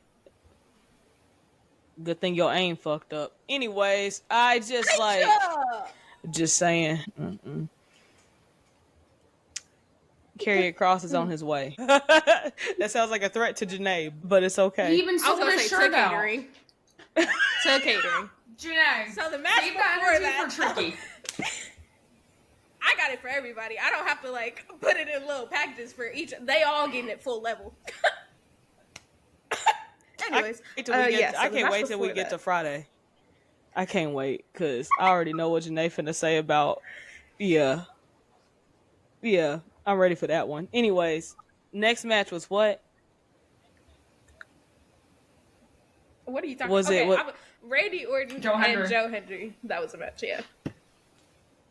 I'm not even gonna lie to you, I was slightly disappointed because I thought Nick Aldis was gonna come out that big ass suit. He did not come out of that Steve Harvey ass suit at all. He remained within that suit the entire time. Didn't come out, even though they were teasing him and Randy Orton. I was hoping to see some real grade A graps, but it's okay. Joe Hendry was there to entertain us. But then I thought it was special they got to have that moment, though. Yeah, and I mean, I like. It came out that who am I to say anything? I mean, it came out that Randy, out of all the people they gave Randy to choose from, Randy handpicked him. So yeah, he let him have that moment, which you gotta love Randy for. The fact that Jeff was one of the that pissed me off. Kind of hurts. That's what I was gonna say. That kind of ruined it for me because I was like, after the match, I was like, you know what? Yeah, if that music would have went off, bro, Clarissa would have. I fear the way Aisha sounded at the beginning of this week would have been me. No shade. No shade. No shade. How did I sound? The collective sound is crazy. I fear I wouldn't have had a voice if Jeff Hardy's music would have hit. I think next time I need them to keep that type of tidbit information away from me. Because when Joe Hendry's music hit, I was like, oh, well, that's surprising. You know what? Okay, fuck it. Let's go. And then I saw Jeff Hardy later and I was like, never mind. I don't want this anymore. But for what it was worth, it was really cool. You said you saw Jeff Hardy? Aisha, I swear to God, I'll leave right now if you do it. If you press fucking play, I'll leave right this instance. Don't play with me, Aisha. I won't. I don't even have it queued up. You're okay. You are a liar. Denial is a river in Egypt. You are lying. Put your phone up right now. Your husband is gay. Unlock it. Actually, don't unlock it. I don't want your business out there. Okay, no. Back to it for real. For real. Focus. We got a lot to talk about, and we already been here for an hour and a half. I did like seeing Randy do the Joe Hendry turn into his pose. I mean, this was just a little cute throwaway match just to give Randy something to do on the 25th anniversary for him. So, like, I'll take it. It was cool for what it was. This was not going to ever be a 5-star real wrestling type of match. So, congratulations to Joe Hendry for walking into WrestleMania with the TNA title. That's a big thing. Aisha, what you up to? She super proud of. She finna fuck my life up. Go ahead, bro. I'm not. I promise. I'm not. It's okay. If I look at my phone and I see Aisha's name, I might scream. You won't. It's okay. I'm just over here kind of suffering in silence, you know. But yeah. Why are you suffering? Why are you suffering? We wouldn't want you to suffer. Why are you suffering?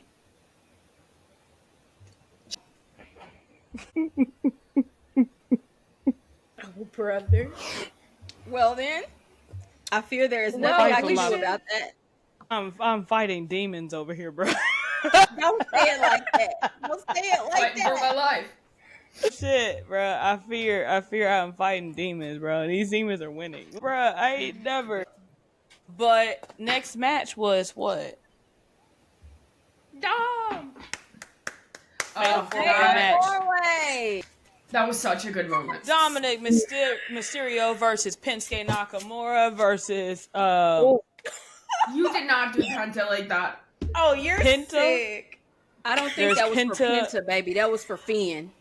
That was for Never Finn. mind. Zarya, if you're listening to this, cover your ears right now, babe. How was And he Zarya's took the reaction? pin, so he living up to the name. Zarya posted that stupid ass clip of I don't know him anymore. Bro, every time she posts that clip, I fucking die. Every time. It's so fucking funny. I had to save it for myself because Finn Balor. What? I do hope she get well soon though, because you know that's real. Damn. So it was Penta versus Finn Balor versus Braun Breaker versus Dominic Mysterio in a fatal 4-way match for the Intercontinental Championship. With your winner being Here go Janae, Dominic Mysterio, Dirty Dom. Daddy Dom, you know. Before we get into Dom though, what the hell was that banana mask that Finn was wearing? That's just what he does, bro. That's why he keeps losing. It's Finn, like, you know. But SpongeBob. I feel like if he just ditched the bag over his head before his matches, maybe he will be able to see clearly that a L is nigh. Like, you know, it's just. Well, I mean, he loses with or without it, so He needs a new gimmick or something. It's time for him to leave the Judgment Day and his music is first. Change that shit. I feel like it's starting to come back because he's doing that dun again. He's starting to do that again. So I feel like he's on his way back to being a face because the Judgment Day is going to turn on him. But it does feel like they're now listing Dom internally as a tweener. So either he's about to lead a Judgment Day or Finn Balor is about to lead a Judgment Day. I feel like if Dominic Mysterio leaves the Judgment Day, I feel like they're gonna do what they did to Randy Orton in Evolution when Triple H was like, yeah, and they took Randy Orton out. So we'll have to see. It's only a matter of time. They didn't celebrate his win on Monday night, so he did we'll have see. a match though. He did have a match, and he won. He did have a match. Good for him. He did won that. But we'll get to Monday night in just a few moments. Janae's about to spontaneously combust over there. She is. Like, she ain't sat still. She really looking like Jey Uso over there right now. The match was great, actually. The Fatal 4-Way match was fantastic from start to finish. Absolutely amazing. Everyone in the match was fucking moving. Penta and Dominic Mysterio have so much chemistry together. It's beautiful. Penta has already declared Dominic Mysterio his wrestling soulmate. He done claimed that man. He made a very heartfelt post about him on Instagram, talking about some I me didn't and you. See that. Now I gotta go look. It's me and you forever. And what he said, I'm Yeah, like, no. oh, I love just know love. Dragon Lee saw that and he blocked Penta. He blocked him. He was like, you know what? Like, why is everybody choosing, choosing a Mysterio over me? But it was a great match from start to finish. Braun Breaker did his big thing as well. Part of me felt like I knew that it was going to be Dominic. I felt like Dominic was going to win. I had no faith in Finn Balor winning at all, like zero faith actually. Well overdue. It was between Dominic Mysterio and Braun Breaker for me to win the match, and if it wasn't going to be Dominic Mysterio, I would have been completely okay with Braun Breaker, and maybe they would have eventually given Dom and Braun Breaker a one-on-one match. But I don't know if Braun even wants that title back. We'll talk about that on Monday, though. We'll talk about that on Monday. I will say one of my favorite spots that involves someone outside of the match. Braun and that spear to Carlito across the announcing desk was nuts. Bro, are you serious right now? Are you serious? He be launching the hell out of himself, a monster. bro. Like, and Carlito just be getting broken in half every single time. Like, shouts to him for taking that shit. R.I.P. He see Carlito and be like, yeah, I'm finna give him my best spear yet. So he does it every damn time. That match was amazing, start to finish. Literally, like, I feel like I have no notes over the match.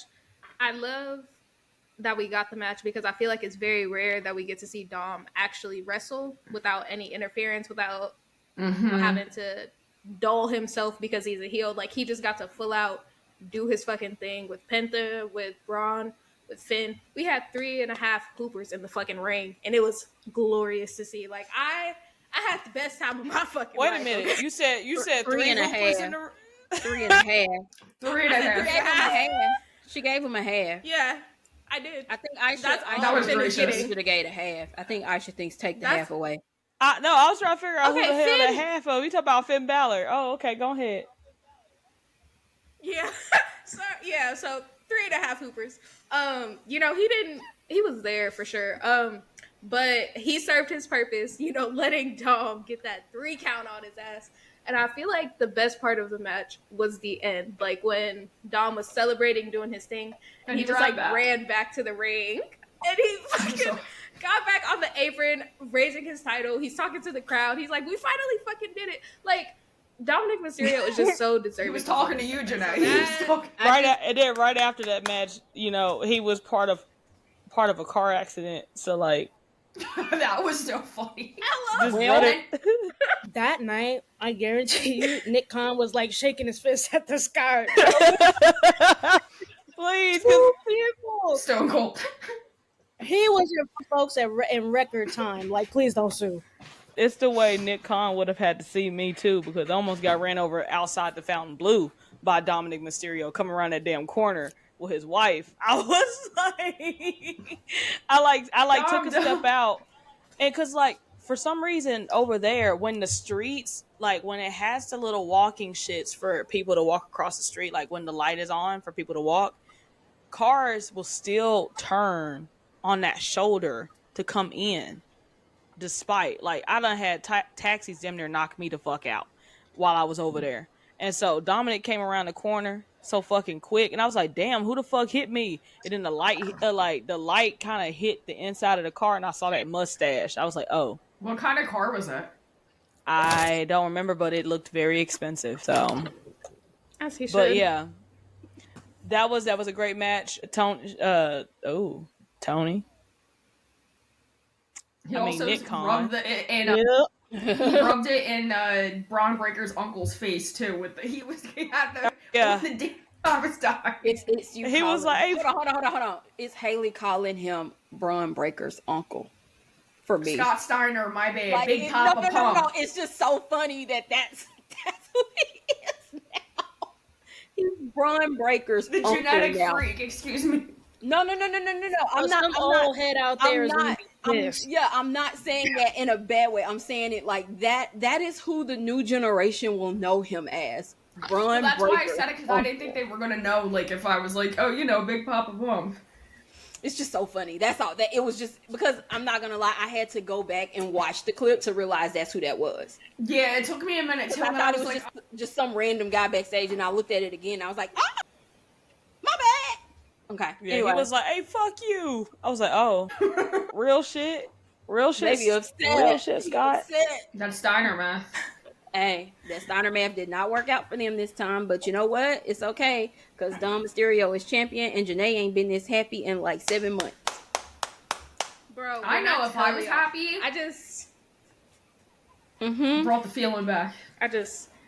You know, it truly did. Like, You don't got when I tell you, you don't gotta keep doing it, dog. You don't gotta keep doing it. When I tell y'all, I hit the bottom of the fucking barrel with wrestling, bro. I was so over wrestling for weeks. Y'all are like, Janae, why aren't you tweeting? I couldn't do it. Okay, my brain, it wasn't all the way there. My heart wasn't in it. When I saw Dom win, I locked back in. We are so back like we've never been back before. Okay. Yeah. Welcome back, Janae. Beautiful story. We missed you. Thank you. The main event of the night was Rhea Ripley versus Io Sky versus Bianca Belair. We forgot one again, y'all. Did we? I should have brought my list up. Drew McIntyre and Damian Priest. Toni. If I hadn't looked down at my shirt, I wouldn't have remembered that.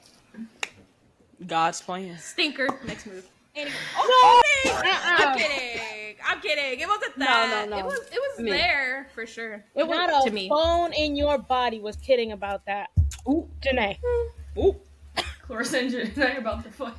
Clarissa not finna do nothing. Damian lost. I'm telling you. We can just keep moving if we really want to. I don't really mind. The match was good. The entrances were good. Slayer played out Damien. Drew had a Doom-inspired entrance. Shout out to me, because that was for me. Drew I shouldn't have planned won, this. but that's okay. I'm sorry. I didn't want Drew to win. I was pissed that he won the match. Drew, listen, I wanted Damien to win too, but I knew Drew was going to win because Drew... When Drew got that pin, when he got the 3 count on Damian Priest, 15 penguins died in Antarctica. You could have said polar bear. Yeah. No. Penguins. Like, we had to make it serious, actually. Because that's why I'm calling it a stinker. Like, I feel like if we had a different outcome, it wouldn't have been a stinker. Because I promise you, none of the stinker parts I'm thinking of are Damien's fault. Like, there was no bad parts in the match. But, like, it's Drew McIntyre. Like, why did he win? Stinker. I mean that Claymore at the end was nasty as hell though. Like, I will give him his props for that. That Claymore was nasty. I also had to give him his fives for taking a picture of himself while Damian Priest was down on the ground next to him talking about some boy at work. Serious. Like, I'll give him his fives for that. I'll never give him a 10, but I will give him a 5. Shout out Minnie. Minnie is gonna get Minnie you. is gonna get you. Minnie, if you're listening to this by some chance, get Aisha. Well, we all have been kind of. But yeah, anyway, back to the main event. The main event. Yeah. Y'all ain't right. The main event. We're very right. Yeah. So we got Rhea versus Bianca versus Io Sky. Fucking amazing For match. the women's world championship match. For the women's world championship. My bad. Why the fuck did I say it like that? Don't say a word. I don't care. Untilt your head, Toni. Oh, you motherfucker, you. You motherfucker, you. I'm a fucking bent neck lady, bro. Like, Oh my, not you. No, shout out holding it Hill House. bro. Oh, Lord. I mean, you know, the match was great from start to finish. Rhea's attire, her gear Oh, the Joker was feel. The great. Batman who laughs, bro. Like, Yes, and she looked stunning. The red lip and everything. I need her to wear a red lip more often. I was gonna because, say that. My God. Mommy My was goodness. Yeah. Like, yeah, she before was you on her talking thing. about some, everybody back up. Shut up. As if we haven't been Rhea stands this whole time. Like, we're Mute, allowed to give. say something and you catch another hour mute in the Discord. Well, Shout out to Denny. well, I have Jennifer. to personally shout out Bianca Belair for such an amazing gear. Thank you, babes. I appreciate the effort you put into that gear, cause baby, It's the Disney girly in her that's like. Because That I'm sorry, was crazy, it though, that definitely she gave made me. that. As soon as I saw it, I was like, "Oh, it's giving Belle." But whether But it also was the or not, entrance. yeah, her Her stepdaughter being up there was Her just such a stepdaughter- like. And then I saw one of her posts that said like she felt like she had her family with her walking in because all of them helped her make her gear, and that role. I cry. Girl, you did your big one with that one. Thank you, Bianca Belair. Anyway, absolutely amazing match on all three women. They brought their A game. They should have main evented night 2. The end.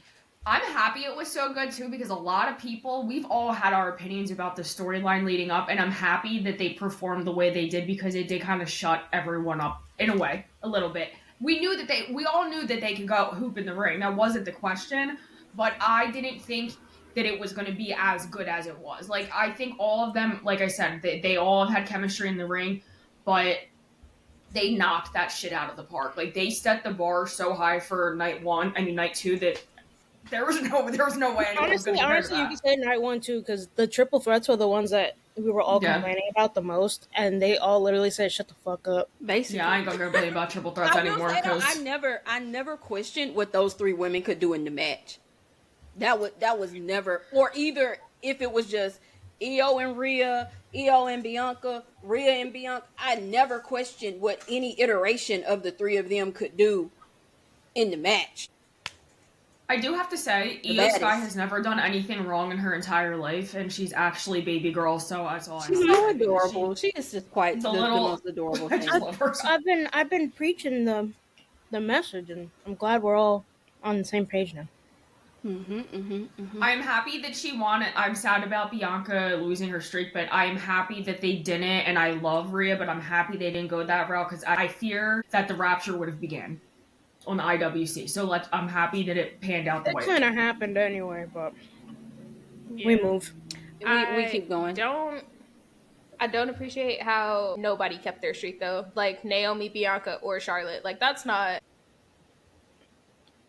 Like Naomi could have been the one, but okay, whatever. It could have been Naomi. It could have been Naomi. Like okay.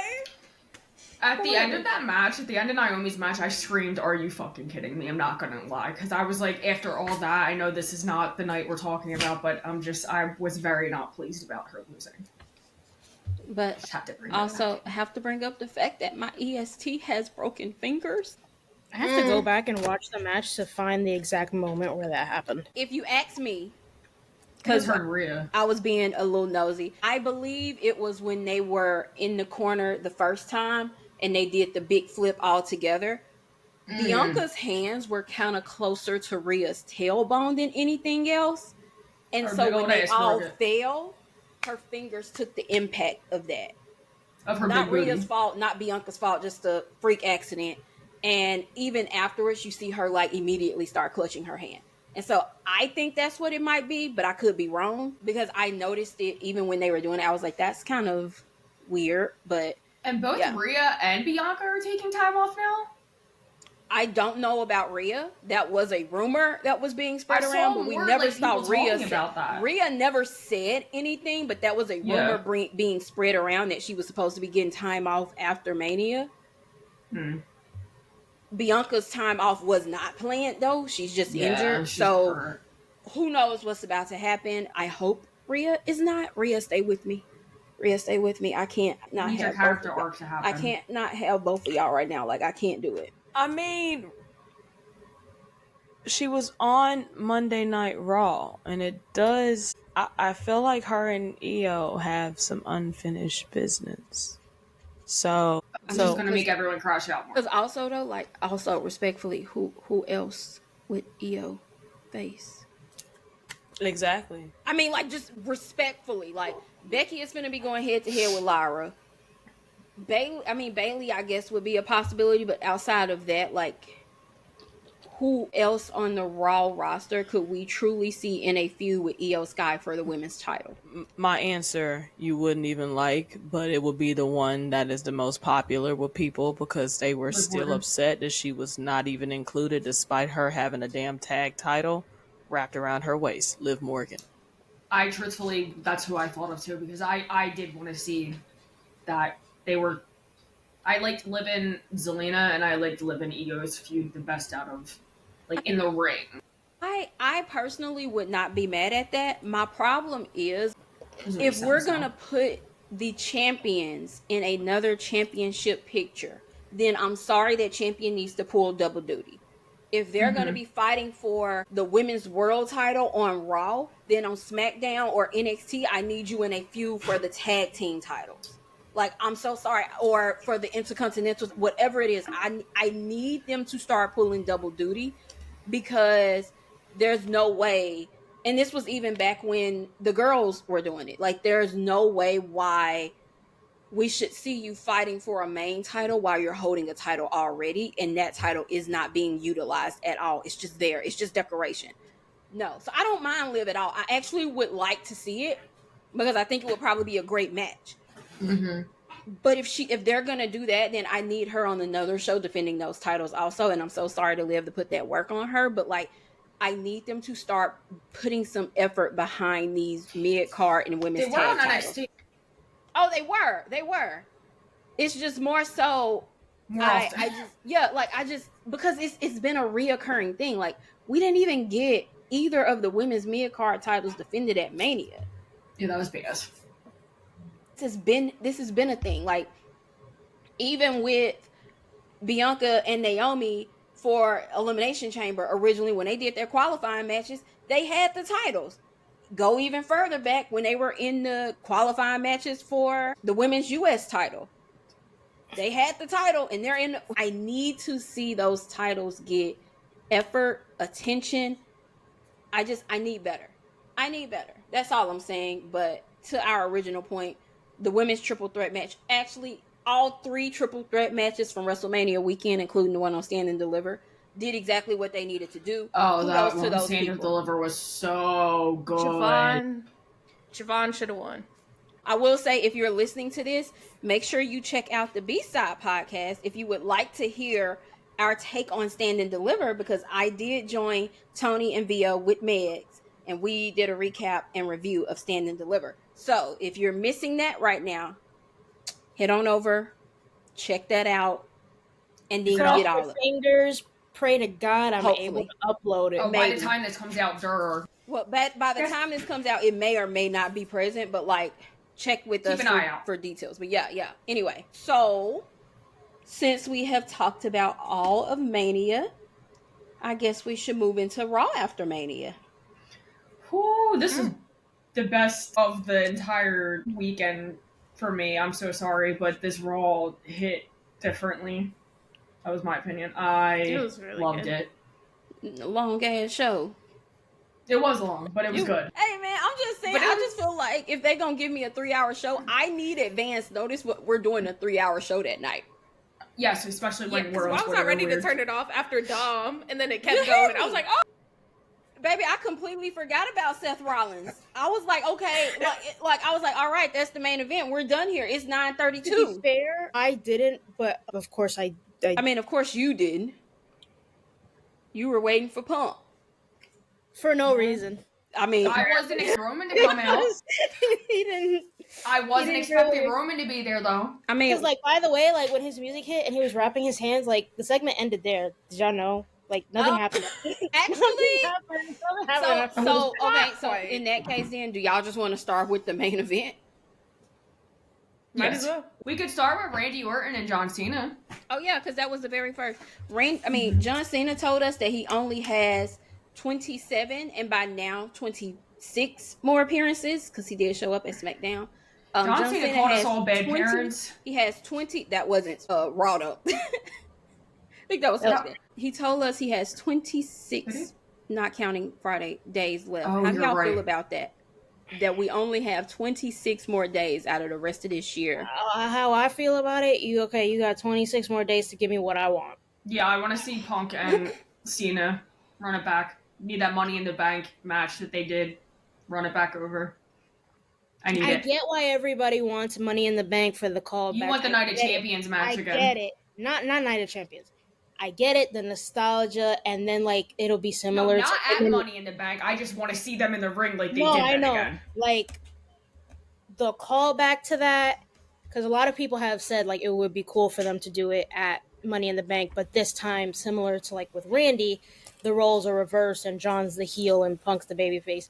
However, selfishly, because I'd be in attendance for it, I'd want it at SummerSlam. But Please. I think it's more likely, especially with Money in the Bank being at the Inuit Dome, which is where they had the Raw Netflix thing. Like that's a big building to fill out. So who knows? Maybe that is the plan for them. But 26 more days for John. I need something else. Like I feel like this entire heel run is I can't even take it seriously. I'm being so for real. I don't take him seriously. Perhaps it's a comedic spin on what he envisions a heel is. Like he's just mocking heels. So like he's a heel because like he's just going city to city shitting on folks. Like to be honest, he walks in that bitch and he's like, "Fuck all of you in that damn baby over there." And then everyone's like, "Oh!" And then he's like, "Your father won't beat my ass though." And everyone's like, "Oh!" The entire time he's just, he's not really serious. He just keeps spawning in arenas and dunking on folks. I'm just like, chill, brother. It's okay. And then getting laid out. It's quite crazy. Like you won already. You won, bro. You got the championship. You talking about I'm finna ruin wrestling, and like, mind you, you're well on your way.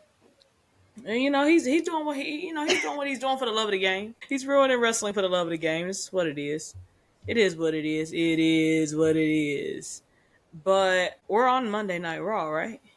Yeah, we were gonna talk about the finish of Raw first, but you weren't back yet, so then we decided to talk about something else. Okay. Yeah. All right. I'm back. Haley.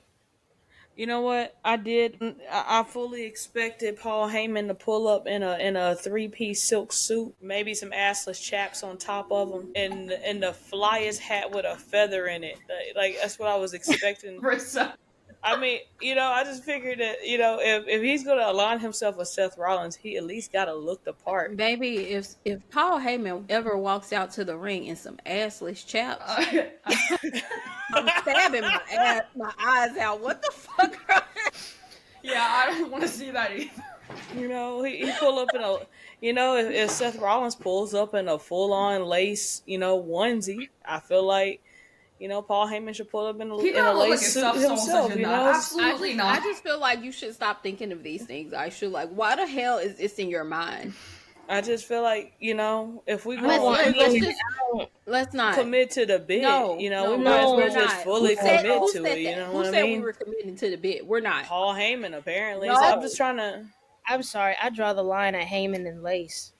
You're not gonna put that on my team. You're not gonna put that. Maybe just bring back a leather jacket or something. Like leave it at that. Hold on. So the assless chaps were not where you drew the line. You were okay with the ass chaps, but you were not okay with lace. Lace is where you draw the line. I don't want to see. Please imagine him in lace in your head right now. Imagine his ass out. It's just as bad as the assless chaps. What are we talking? You know what? Imagine his little flat ass walking by. Flat. Well, I mean, I don't think he got a fatty. I think. You know what? This is off the rails. This is more chaotic than normal. What the fuck? We gotta focus back in. He said, "Don't come near me. I crop dust you with my assless chaps." Okay, moving on. No. What? No. Hey, what's up with you going on? All right, y'all. Thank you for tuning in to the Femme Slam podcast. We got real spooky. Got real spooky around here. What the you hell? don't got that island of relevancy food anymore. No. Don't say anything. Don't say no more. No, it's all right. It's all right. So the show for Raw, it opened with John Cena, and then was it EO that came out next? Yeah. Remember, it's hard for Elmo right now. Let me go look. Yeah, it was EO that.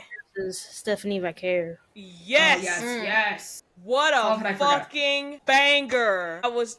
Triple H was like, hey, I'm sorry for what happened last night. Let me just make up for it with Stephanie Vaquer versus Io Sky. Like, let's give you this and then up the ante midway through the match with a stare down between Julia and Rhea Ripley. Roxanne was in there too, was in that bitch too. That's true. But that stare down between Julia That's what I and want. Rhea Ripley. When I say I got chills, I was in the arena. Watching that in real time. It was electric. That entire segment. What's that clip with the dog with the stick just like Yeah. in the basket in the sunlight? Like, that's that entire clip. Like, I'm just It was great. like, our glorious sport is saved. And Triple H gave them so much time to hoop too, bro. I was so It proud was of two them. commercials. Yeah. 2 commercial breaks. I was like, damn, it's been like 30 minutes and they're still going. I love this for us. And then, of course, Roxanne came out and Julia did too. And they came out and Rhea came out and then the stare down happened and it was and then Rhea and Io were left standing in the ring by, with each other. Rhea passed the title back over to her and So she got out of the ring. My Io, but me. Yeah. That was interesting. I definitely don't think that we have seen the end of Io versus Rhea. Honestly, I feel like that might be a match that takes place at Backlash because usually Backlash is like a quote unquote WrestleMania, or at least that's how it's been advertised in recent times, like WrestleMania Backlash, of course. So we'll probably end up seeing Io versus Rhea again at Backlash if they choose to go that route, because we know that Io's gonna win that match. Sorry, Denny. And then whatever. Maybe she's taking a break after the Backlash. Maybe that's what the. I don't know. I feel like Rhea's taking a lot of breaks, bro. I ain't ready to let her go. Neither. I ain't ready to let it go. But then again, they could be doing that thing, because I do know that they were talking about how they had people, like they were planning on rolling out this new regimen or this new schedule for the wrestlers. So like they were gonna be on like half schedule. So like right now would be the time where all the top dogs are gone. For example, Gunther, Cody, if Rhea does leave, Bianca, like they'll return in the second half of the year, which means that Roman is going to be around for a little bit because, I mean, they got to have a face of the company outside of John Cena. He can stay the whole year, actually. In fact, he's only got 2 years left. I need him to stay. Yeah. So, that happened. Did you guys see that? You mean a new shirt? Because we know damn well he ain't wearing no new gear. Yeah, my man, that's what I meant. Roman has a new shirt out now. He been wearing the. And ain't got no new gear. It looks a little rough. That man it's a little satanic, but I'm here for it. That man told us, Mind "Hey, you, I got it's a tribal mask. How the fuck does it look like? How the fuck does a tribal mask look satanic? The goat? Are you talking about? It was a tribal mask. I thought it was a goat head. Hold on. I thought it was a tribal mask.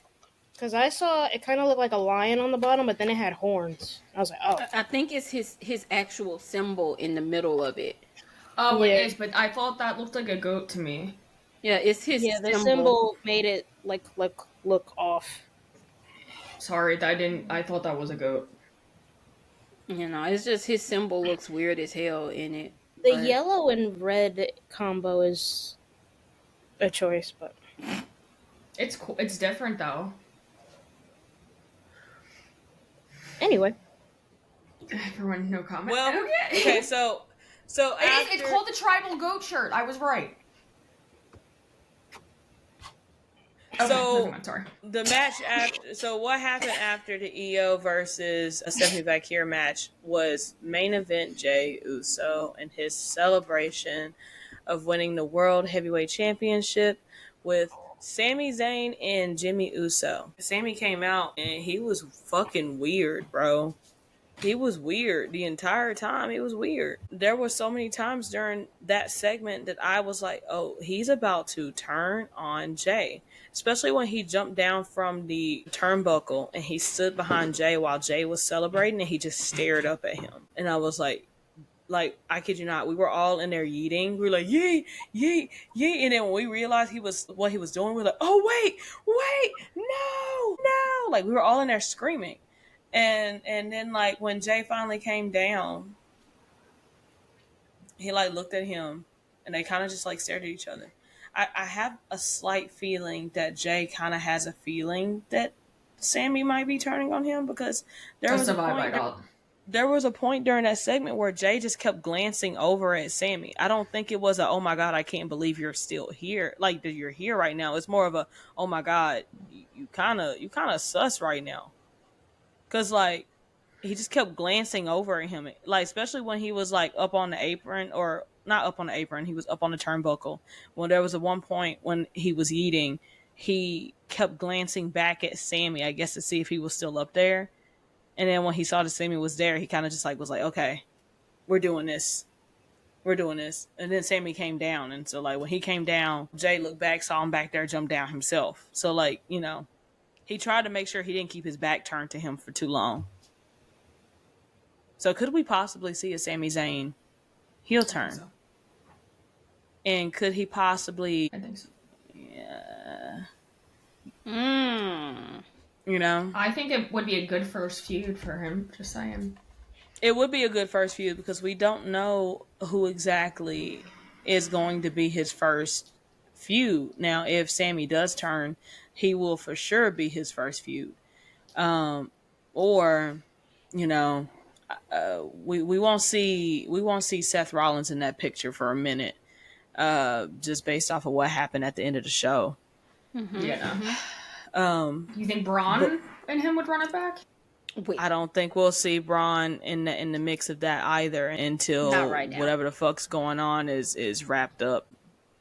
And that just started, so that's on lock for at least 2 months. So. For at least 2 months. 2 months max. Minimum. You think a minimum? I think it's going to go longer than 2 months. So, okay, so like, when we're saying 2 months, at least are we saying from now until, or are probably SummerSlam? Yeah. Mm-hmm. I'm thinking SummerSlam. Unless they just keep the faction around, like it's like a... I mean, the faction will be here. Yeah. But we jump ahead. As for Sami, I'm interested. I want it. That shit gonna go hard. That's my opinion about Sami Zayn and Jey Uso. Seeing Jay and Jimmy though celebrating over the weekend and then again on Monday just made my heart smile. Like it's just. I was in tears. My boys. Boy, I tell you what about them boys, bro. I'll tell you what. Them folks was fucked the fuck up, bro. I was gonna say because somebody up here met them after that win, and on a scale of 1 to Fastlane, how drunk were they? Baby, that shit was beyond Fastlane. To be honest. It was beyond Fastlane because like just when you thought that Jay couldn't one up the Fastlane presser, he fucking did it with that title. I don't know how his title's on his ass. It's quite impressive how fast he was able to get fucked up within the time frame that he had won that title, because he was talking about the title in future tense while the title was literally sitting next to him. He's like, we didn't even watch it. He was like, we damn near got the strap. Whole time the strap is right next to you, brother. What are you on about? He was fucked up. Like I was in my hotel room watching him do his presser, and the entire time, each time he said something, the further I sinked to the floor because you are not serious.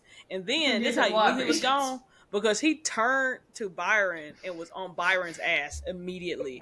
And then turned and then said, they were like, how do you feel about your brother being out there? And he was like, man, I didn't even know my brother was going to be out there, but he kind of upset me a little bit because he came out there in an all-black sweatsuit, but it was two different blacks. I was like, why are you diving into the fact that this man washed his blacks and one of them is faded and one isn't?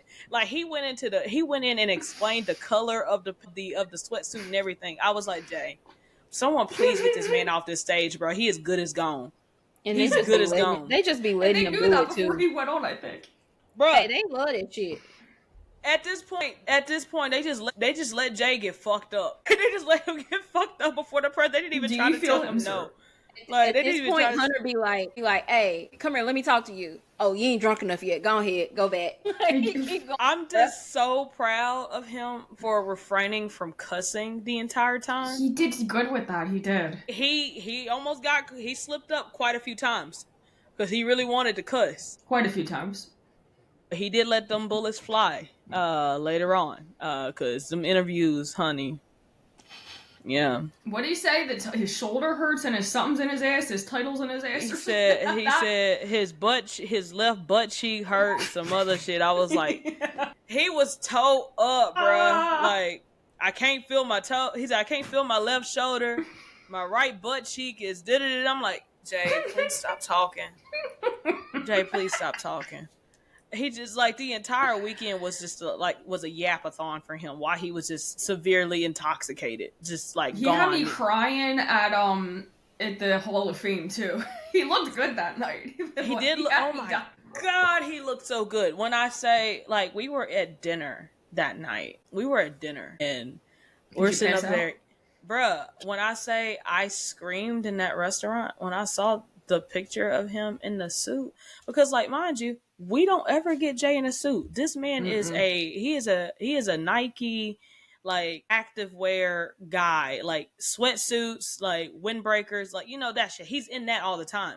Literally last year for the Hall of Fame, he had on a polo and some joggers, and he was sitting up there in his taken out before that, granted. But still, he was still at the Hall of Fame in like the most casual of clothes. So this time around, he was in a suit. I was like, wait a minute, we don't ever really see Jay in a suit. Like, the last time we saw Jay in a suit was what, during that what was it? Was it the Bloodline Elimination Chamber ad that they did when they were doing the skit? Yeah, at the table. Yeah. That was the last time we seen him in a suit. So it's kind of interesting seeing him there. Anyways, his stylist did his big one though. Hey, his stylist did do his big one. Shout out to his stylist, bro, because, like, yeah, he getting that tribal chief money. Anyways, what was next on the match card for the night? Otis and Tozawa also came out. Alpha Babes. Yeah, Alpha Babes. They did come out. Did Maxine cut a promo, or did I imagine that? Maxine cut a promo, and she did her fucking thing. Now, I thought that was this week. Hunter, listen to me. Get her the fuck away from them people and put her in the singles division for the women and put a title on her ASAP. No Rocky. Hey, she sounded so comfortable on that mic. She sounded fantastic. Hey, she was so tearing them up. She was tearing them up. Caught them folks Minute Men. Come on. Bruh. She said, watch me work. She sounded so believable. And honestly, I feel like they just need to go ahead and just move her away from Alpha Babes. Because she doesn't really need them. No offense to Otis and Tozawa, but, like, I wholeheartedly feel like they are stunting. It gets to a point, like... Yeah, they're stunning her growth. To me, I feel like they're stunning her growth because, like, the longer she stays in that box with them, the more, the less we'll see her do things that we know that she is fully capable of, because every time she get in the ring, we are left loving her energy in the ring. Her in-ring ability is getting good. It's great. And then she's fantastic. And she's entertaining. She's entertaining. Yeah, she's just about the total package at this point. Like, we just need to get her in the singles division for the women and allow her. Hell, she could go up against Lyra at some point. I was going to just say that. I wouldn't mind seeing her with the IC title at some point. We just have to be able to give her that chance and that opportunity. And I'm hoping that Triple H eventually decides to give her that rather than keeping her as a manager for Otis and Tozawa. I definitely feel like she deserves, she deserves more than what she's getting right now. And fingers crossed they eventually wake up and let her. But they went out there. They ran the match. It was supposed to be a tag team championship match or about to be a tag team championship match. And then Rusev came. And when I say I screamed so loud, because it was Rusev Day. Rusev came out there and absolutely demolished Otis and Tozawa while Xavier Woods and Kofi Kingston fled the scene. And that is exactly why the Raw Tag Team division shouldn't have been on the Mania match card, because this is the state of that thing. And then you get the War Raiders in a backstage sequence talking about we're not done with y'all yet. Please be done. New Day, and I'm like, oh, bruh, like y'all the only 3 tag teams here, bruh. Whole time that could have been the segment. Like, we just don't care about the tag team division, do we? Because they shouldn't be fracking over there. I get it. I am ready to see what they're going to do with Rusev this go around also. But the tag team segment, like, I'm still confused. Did we not have anything else or anywhere else we could have placed that? I don't know. I just interesting. When I saw that, I was like, so is he about to win the tag team titles by himself or what? Like, what are we? What was the name from that segment? Said, fuck you. He said, I am a tag team. He said, I'm the tag team champions. And I was like, okay, sure. What the hell? Okay, good. So let's go. All right. Go crazy. I'm ready to see what they're going to do. I just didn't feel like the placement in that segment felt right. But I didn't really care about him because I'm not that familiar with his work, so I just didn't really care for it. Hey, Rusev was so over before he left Rusev Day. Oh my goodness, him and I've been Lana, seeing that everywhere. Like, he was so over before he left, and I believe he asked for his release because he wasn't being handled properly. But despite him being incredibly over, he wasn't being handled the way he wanted to be handled. And so he ended up asking for his release, which he got, and now he's back. Was he handled the right way at the other place, or no? Well, yeah, he was done decently. He asked for his release from AEW too. So this is a pattern. But now he's back, so maybe we'll definitely see him in the World Heavyweight Championship picture, which means that he'll probably be someone that Jay will end up facing at some point, unless they just choose to keep Rusev in the mid-card scene, which is where he kind of hung out a lot the last time he was there. So, is he going to be with Lana again? I thought they got divorced. They are back together. They are together, and Spooky, she signed a Legends deal. Yeah, she just signed a Legends deal. A Legends deal? Don't you got to be a legend for that? No. Okay. Well. You're so fucking shady. I mean, but no, we're all thinking it. She is in fact. I wasn't thinking shit. No, I mean, I wasn't finna say nothing. No, it is what it is. That's what she signed. But yes, her and Rusev are back together, and she was backstage on Monday. I wonder how that interaction went with someone else. I won't name any names. That person is on a whole different show. So was he there Monday or no? No. Man, been in New York. Me just fucking stirring the pot right now. It is you just stirring the pot. You so fucking messy. Yeah. You so messy. What? Actually. Like, what happened next, bro? You just messy as shit. Was it the tag team match? Was it Liv and Raquel versus Becky? Oh yeah. I think that was actually earlier in the show, maybe. I don't know, but Liv and Raquel versus Becky and Lyra for the women's tag team titles, which didn't that start the show? Yeah, that's why I think it was earlier only in the show, and we completely blocked it out because it was dumb. It was absolutely fucking stupid. Folks hold titles for less than 24 hours. Yeah, it was ridiculous. But honestly, I feel like that match was better than the one that they put on at Mania. And I was like, so why? It was. Like, why are we here right now? Like, y'all are pissing me off. Like, they just, like, it was really good, though. The match was good, but having them lose just to win it back, not even 24 hours later, it's like, you did that for what?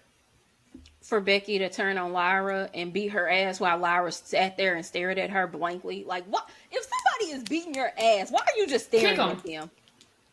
Like, You know? not once did Like- she even block it, nothing. Like, she just sat there and got her ass. Lyra, baby, if you need help, Traumatized. call me. I'll send Aisha.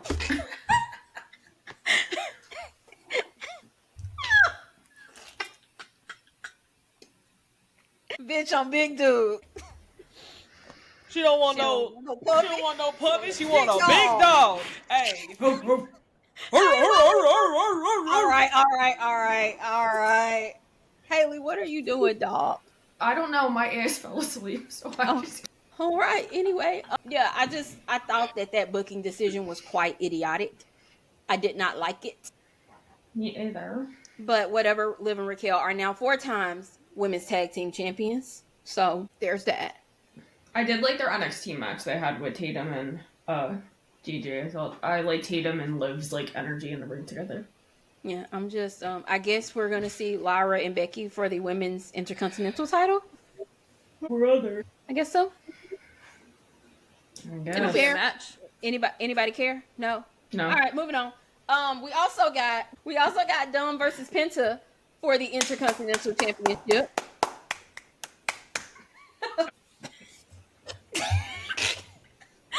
Sorry, Can we tell what Janae is the most excited about in this whole podcast episode? I'm waiting for the. See, now I have to, every time y'all bring up Punk, now I'm gonna do that exact same shit. Let's not. like, bro, I'm so sorry. The chills that Dom gives me just by existing as a human, bro. Like, he ain't even gotta do nothing, bro. Sorry. Did you just do the You fucking need a old side tranquilizer, like, oh my god. I need a straight jacket, bro. I need fuzzy socks or something. So, Dom, right? Now imagine if Vio was here. Vio and Janae together would have been diabolical about this. Insane. But no, that match, it was so fucking good. Like, I just love Dom and Penta together, and like, he's able to wrestle again. So like, this shit is just restoring the feeling, and he's so good, so amazing, and people are cheering him, and he's having a fun ass time. It's beautiful. It's beautiful to see. Listen, we I don't love to think see I've it. ever been more excited in my life. Like, this is my Disneyland. He's my Cocomelon. Like, I don't know. What? All right. That's enough from you, real person. That is enough from you, real person. It's enough, real person. He got you over there moving and sweating. You don't even need that damn heater no more. Real people news, talking 'cause about Janae- Cocomelon. Yeah, Janae done took this left field, so let's talk about what happened, because in the match, we saw the return of JD McDonough. Not moved. Shout out to my brother. I thought that was very smart though. And everybody was kind of like, oh, JD. And I was like, it makes sense. And it makes sense that him and Finn were like, kind of like distant, because if y'all remember when JD almost damn near unalived himself on that announce table, Dom was his partner in that match. And Dom was the one that helped carry the rest of the match and help get him through it. And he had to end up going into the tag scene with Dom once Finn started having world title aspirations and was dealing with Damian. JD had to turn to Dom as a partner. You think JD and Finn are gonna have a fight? Not necessarily, because like I don't think anybody's asking for that, but I think it's more Well, I don't think anyone's asking for anything I think with it's Finn, more but here so we are. like more members of the Judgment Day are starting to like Finn is overstaying his welcome. And I think the family aspect of for everybody else is like they're clicking and they're bonding and they're being there for one another, and Finn is kind of just like always in it for himself, and they're picking up on that. And so JD returning and helping out Dom, just, it made sense to me. Yeah, it for sure made sense, and it worked. I was just surprised to see him back that quickly, I guess. Yeah. Because I don't know. I thought he would be out for a little bit longer, because that shit was scary, but it helped Dom win, so. His interview with Chris, though, made me respect him a lot more. Like, he just God damn. The dogs are barking in New Jersey right now. Made you respect who? JD McDonough. Like, his work ethic. I mean, I don't know that much about him, so I didn't really care for him before, but I like him more as a wrestler now and would like to see them push him a little more now that he's back. I don't know nothing about That was which interview was that he did? Chris Van Vliet. Oh, the Chris Van Vliet. Okay. Did I say his name right? Yeah. Mm-hmm. Okay. That Wow, ain't got nothing to do with me. I'm here for Dom.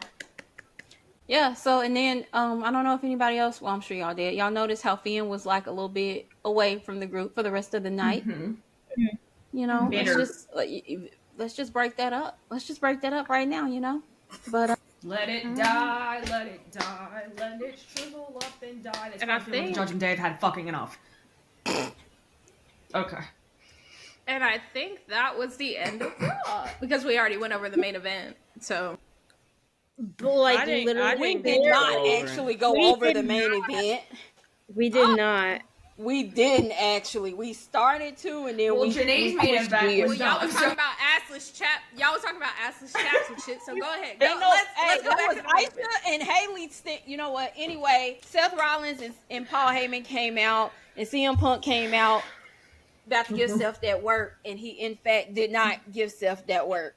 He And then Roman started Reigns. to. He He tried. tried, and then the He got numbers distracted. just. He got distracted. Yeah. Mm-hmm, I think it was I was on live with you, and when I said I was like, I would have gave Raw a 10, but in that last segment, like every time Punk was like starting to get up, and I was like, oh my god, okay, he's starting to get up, he went right back down. Yep. And then Roman Reigns Right took back 10 up. years to get out to the ring. He said, I'm going to make up for my Mania entrance, and I'm going to walk That's slower. his thing. That's his thing. First of all, And then Braun you need killed hold him. on. First of all, you need to be happy he was there. I am happy he was there. 'Cause let's Asha be said real. that Roman's not showing up to work, and Roman said, watch this. Here I am. Roman said he has Literally- seen everything everybody's been saying, and he's proving y'all wrong all weekend. Literally 2 minutes after I was like, well, looks like Roman's not showing up, his music hit. And that was the first time I ever got to hear Roman Reigns' music live. And when I say that I got to isn't mark it something. incredible? Yes. It's a I wish I moment. would It's have a been able moment. to. I wish I would have been able to stay around for the main event of WrestleMania Night 1 to watch it, but thanks to the lovely family that was behind me, that was not possible. You ruined my WrestleMania experience. Thank I you. know you're proud of yourself, and that's great that you're proud of yourself. This is how I feel about the Cody Crybabies when they booed for my entrances that I couldn't get at Roman, so I feel your pain. Different, because I didn't have soda on me, but that's why I feel like I have a beef stick to... Moving on. Me getting baptized by Dr. Pepper is not even the equivalent of a Cody Rhodes anything. Okay, not bad. You know The what? fact that you You know tried what? to We compare that. Roman came out, and just like CM Punk, he did get distracted also. But Roman's distracted cost him because he took a crazy ass spear from Braun Breaker. I thought he killed him. Punk ate a nasty Twice. one too. He did. He He took did. To the two. point where when I like rewatched it, I could hear like the impact. I could hear the Yeah. The one that Roman took through the barricade, I thought he died. like y'all are y'all are up there. Just calm down a little bit. They don't know Like, how slow to. down a little, Don't Braun. know You how just to. need to put your whole Badussi in it? That's how I feel. All right, Haley has lost speaking privileges for the night. Actually, how are y'all feeling about the team up of Braun Breaker, Seth Rollins, and Paul Heyman? I'm just gonna act like that didn't happen because like we still got a whole nother show to cover, and Haley wants to be very chaotic, and ain't nobody got time for her shit right now. Did you say? No, Aisha, I asked the question. Focus. We must stay Yes. focused. I'm trying to stay focused. It's just the fact that kind of threw me off a little bit. So I'm trying to. I'm excited for Seth to have this. I'm sorry, Aisha. I had to take it. And I had to steer us away. I'm excited for Seth to have this now because he's been in the trenches for a while, having to take pulls and not being taken seriously, and oh, he's gonna be in the Andre the Giant Battle Royal. Like, and you know what? Speaking of that, We're not there yet, but I'm happy for him. He's at the top of the Raw division now. The partnership with Braun Breaker is going to be great. Paul Heyman is there. an evil mastermind. Unfortunately, I have to deal with another 2 to 3 months of CM Punk and Seth Rollins. But you know what? We'll get through it. That's all I have to say. I feel a beautiful friendship forming between Roman and Punk. I do not. It's Just wanted not. to This see is this I is just want them to see dealing. Tony's reaction. Did you not see how them folks was evil, staring at each other, thinking, No, I "God did. damn, we gotta work I wasn't together." being serious. I just wanted to see what Tony would say. But my thoughts on it were, I like the team up a lot, and I feel like it's gonna do a lot for both of them. But I feel like every time people come together, it automatically has to start a faction, and we have to start thinking about who's next and who's gonna be in it. I kind of just like the two of them, and I like them being like the Paul Heyman guys, like just existing as the Paul Heyman guys. Great. Just let them be great. We don't need. Too bad, bitch. We don't need the next anything. We don't need a new Oh. thing. We don't need to add Carmelo. We don't need to add. I don't know the names I was seeing. I was flat. My flappers People were gassed. saying Austin Like- Theory, and I was like, I need Absolutely that not. to be so serious. And then people were saying, oh, as a female, since Becky turned heel, No. it should be Becky. I'm so sorry. No. Like, I feel like a lot of people who were pitching that forgot the Alundra- abysmal year that 2019 was. I don't want those two partnered up for anything on screen ever again. No. No. I think I'm saying her name right. Alundra Blaze had to put everyone in their place too because she was like, "Y'all forget." Yeah, because they were like, she'd be the first Paul Heyman girl, and Medusa was like, fuck. Come again? Honestly, if I had to choose anyone to be the female, if they wanted to add a female to the faction, it would either be Rhea Ripley Rhea. or Bailey. I wanted to say Roxanne. Something about Rhea, because Rhea technically is the first Paul Heyman girl when you really think about it. So, like, Rhea coming together and aligning herself with Seth, who she has a lot of sibling energy with, would actually go crazy. If they choose not to add a woman and they are planning on adding another guy, I feel like Sami Zayn might be. But also, Lonnie reminded me. Shout out Lonnie Cakes. Jimmy. Because Jimmy could possibly be that third person. Because you remember, I would like to see that. I got that whole, hey, listen, if you are a Jimmy shooter, please don't listen to this.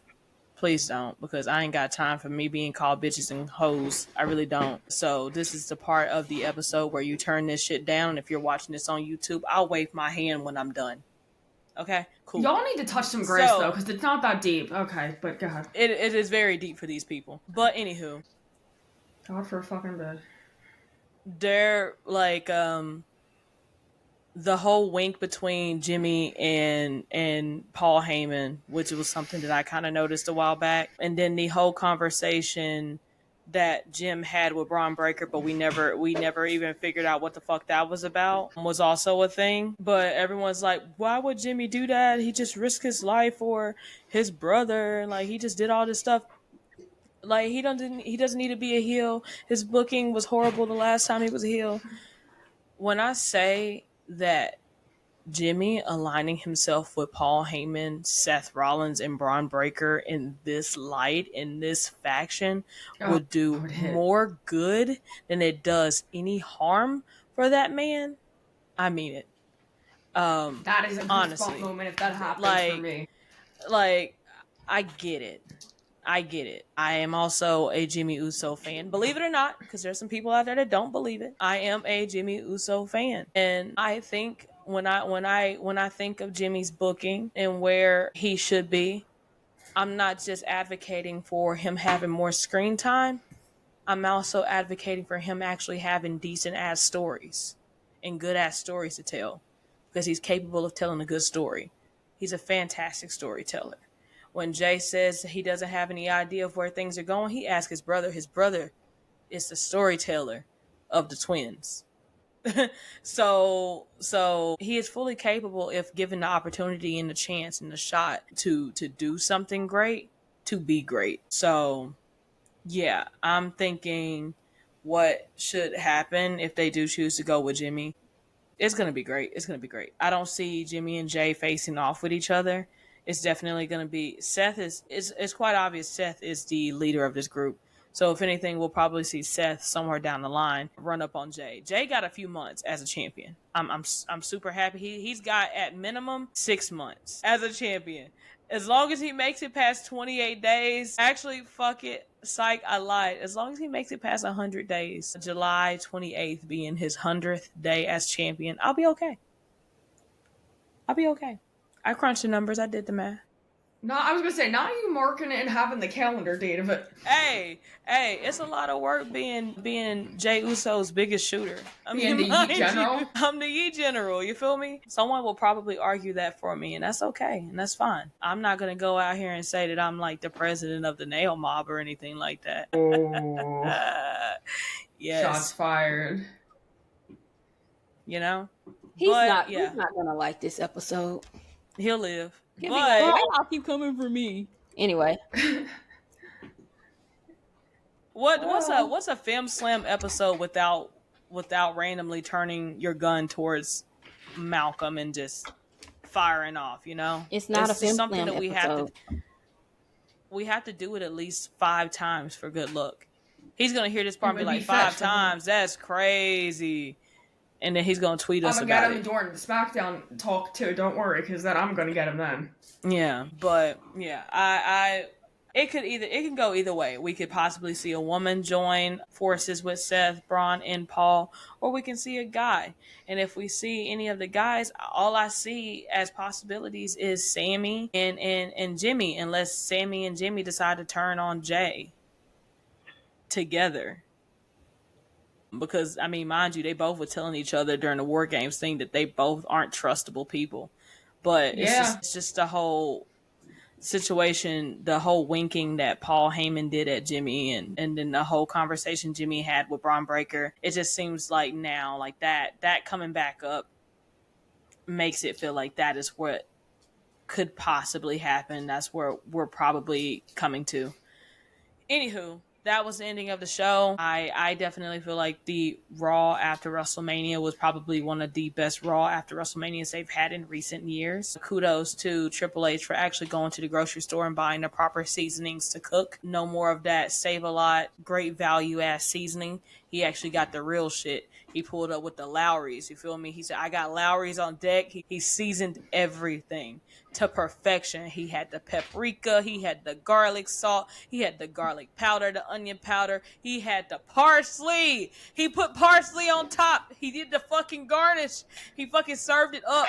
There was steam coming from it. It was steam coming from it. We cut into the chicken. The chicken wasn't pink this time. It was white meat. Oh, wait a minute. I'm sorry, that one I had to do it. My word. But you good set job. yourself up for that one. Good job. We got to Friday, and Road Dogg was in the kitchen. With Road Dogg, at least until the main event. At least until the main event. The chicken was cooked to 120 degrees in a pot roast, not a pot roast, in a crock pot. Yeah, in a George Foreman grill. Actually, they came out. Jimmy Noble and I forgot the other person's name were responsible for the TLC match, so I ain't even giving Road Dogg that. Yeah. So, yeah, nah. You talking about the one guy from Spirit Squad? Yeah. Yeah. The SmackDown was definitely, it was SmackDown. It was SmackDown with a little bit of oomph, but the oomph was in lowercase. You feel me? So like, we started off the show with John Cena and Randy Orton doing a dragging ass segment. Now, everyone said they loved it. I feel like they was talking for way too long out there. And then I just like the nostalgia feel of the match. That's what I like. That's of the segment. Issue. And then Randy brought up John Cena's biological clock, and that man said, "Fuck them kids." Mind you, Fred is right there. Like, you said you ain't got no kids, but Fred is right there. He's looking like, so fuck me, huh? But What a deadbeat. y'all might not. He's a deadbeat, bro. Deadbeat. But yeah, he came out there. They finally. Was you finna say y'all might not know who that is? I was, because y'all was still quiet. Mind you, Clarissa probably don't know, but it's all right. And Haley more than likely also don't know, but it's okay. I just can't feel my ass, so I was quiet. That's why I was like this. Haley, god damn, dog. Take a walk. Okay, bye. It's time to go. But anywho, they officially announced that it's going to be John Cena versus Randy Orton at Backlash for the Universal Championship, the Undisputed Universal Championship. My bad. Don't want to get cussed out for saying the wrong thing. So that match is happening, and then what was it that followed? Was it Zelina Vega versus Tiffy? Chelsea Green? I think it was the Tiffy Jade. No, it was Axiom. No, it was Fraxium versus Los Garza. Okay, yeah. Fraxium had their debut on the Smackdown roster against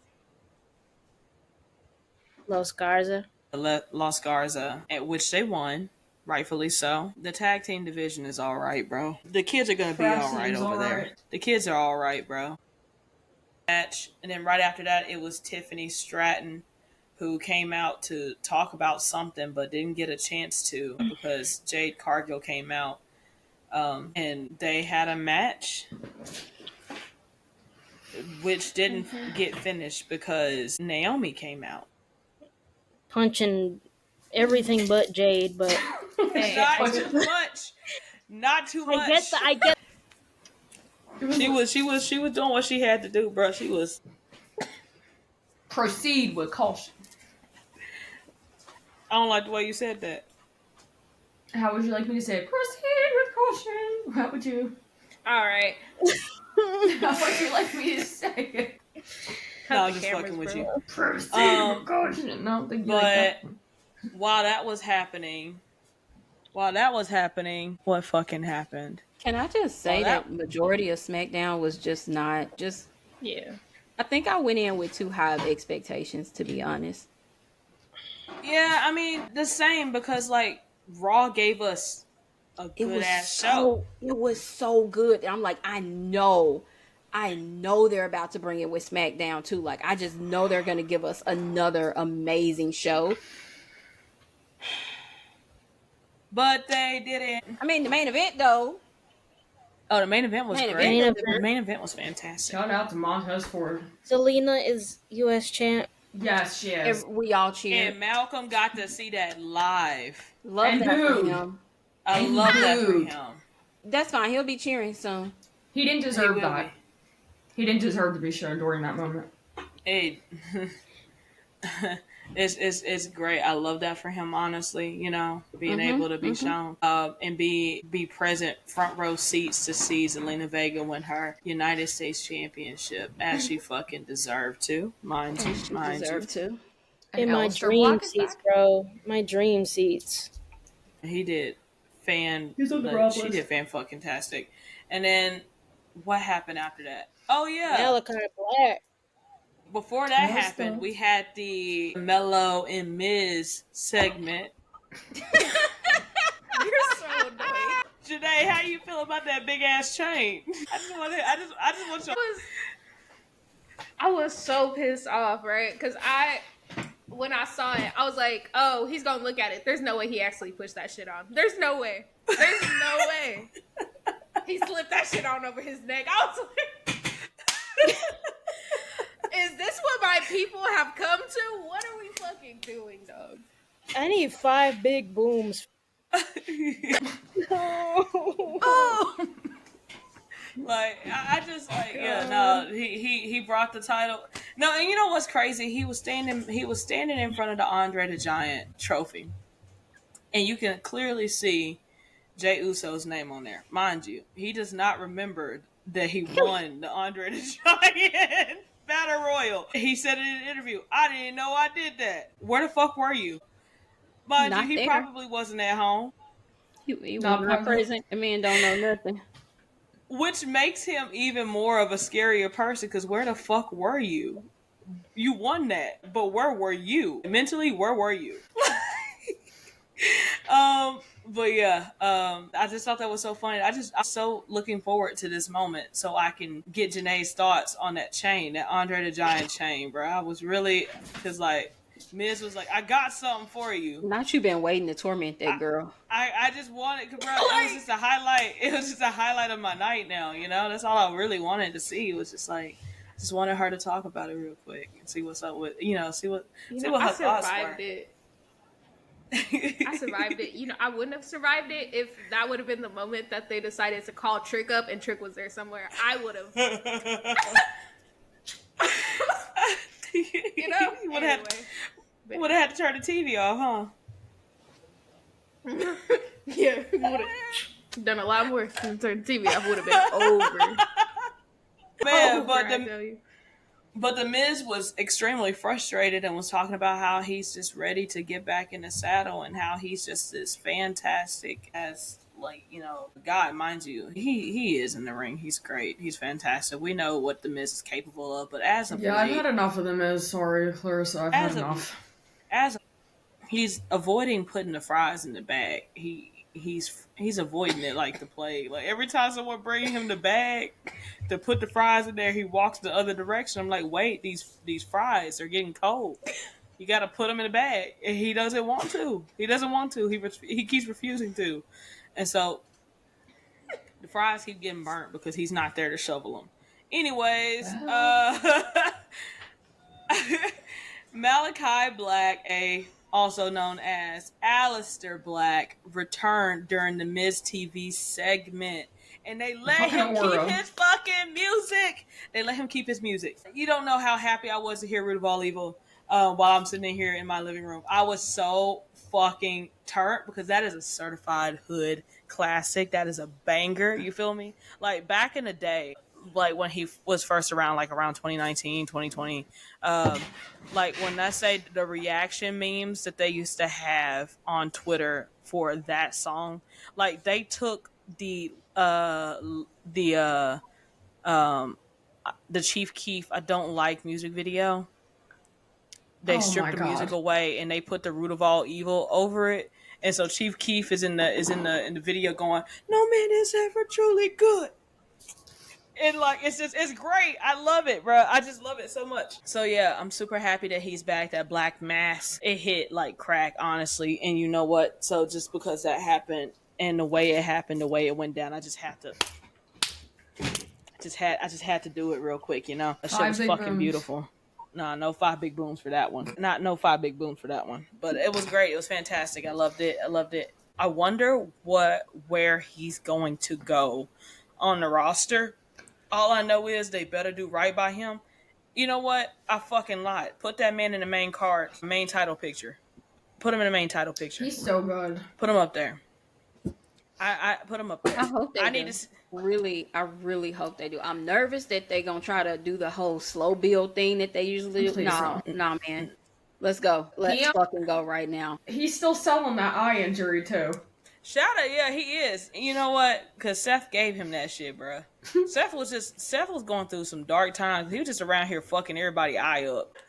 It's the way that like it's like Punk is recruiting his original AEW Collision roster. When Collision came on and like that was designated like Punk's show because he couldn't be on Dynamite anymore. And it was like, okay, pick the people you want who like actually fuck with you still. It was Malachi Black, Miro, Ricky Starks, and now fucking Ricky Starks or Ricky Saints, Rusev, and now Aleister Black are all back. And I'm like, oh my god. He said, "Come on home. The water's Run fine it back, over here every now." last one of you, please. Y'all talk and give me a second.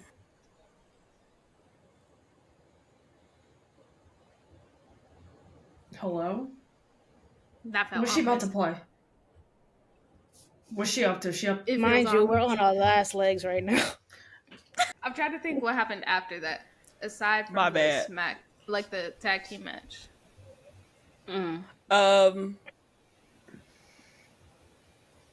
After died Jacob, just I kidding. don't. there was I don't- LA Knight and LA Knight, Drew, Jacob, and then Yo, Damien why we came keep forgetting about them? you wanna know why I remember this one though? I specifically remember it because when Jacob came out, I was like, oh, this is where my king comes back. This is my kingdom come, you know? And then Tongaloa wasn't fucking there.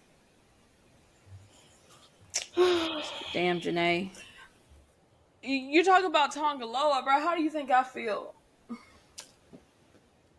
But we knew he wasn't gonna be Tonga. there. I wanted Tongaloa back. The Smackdown After Mania, bro. He's going to join Seth's faction. He's going to say infamous Tonga Loa step up. Shut and the go Can we fuck mute her mic?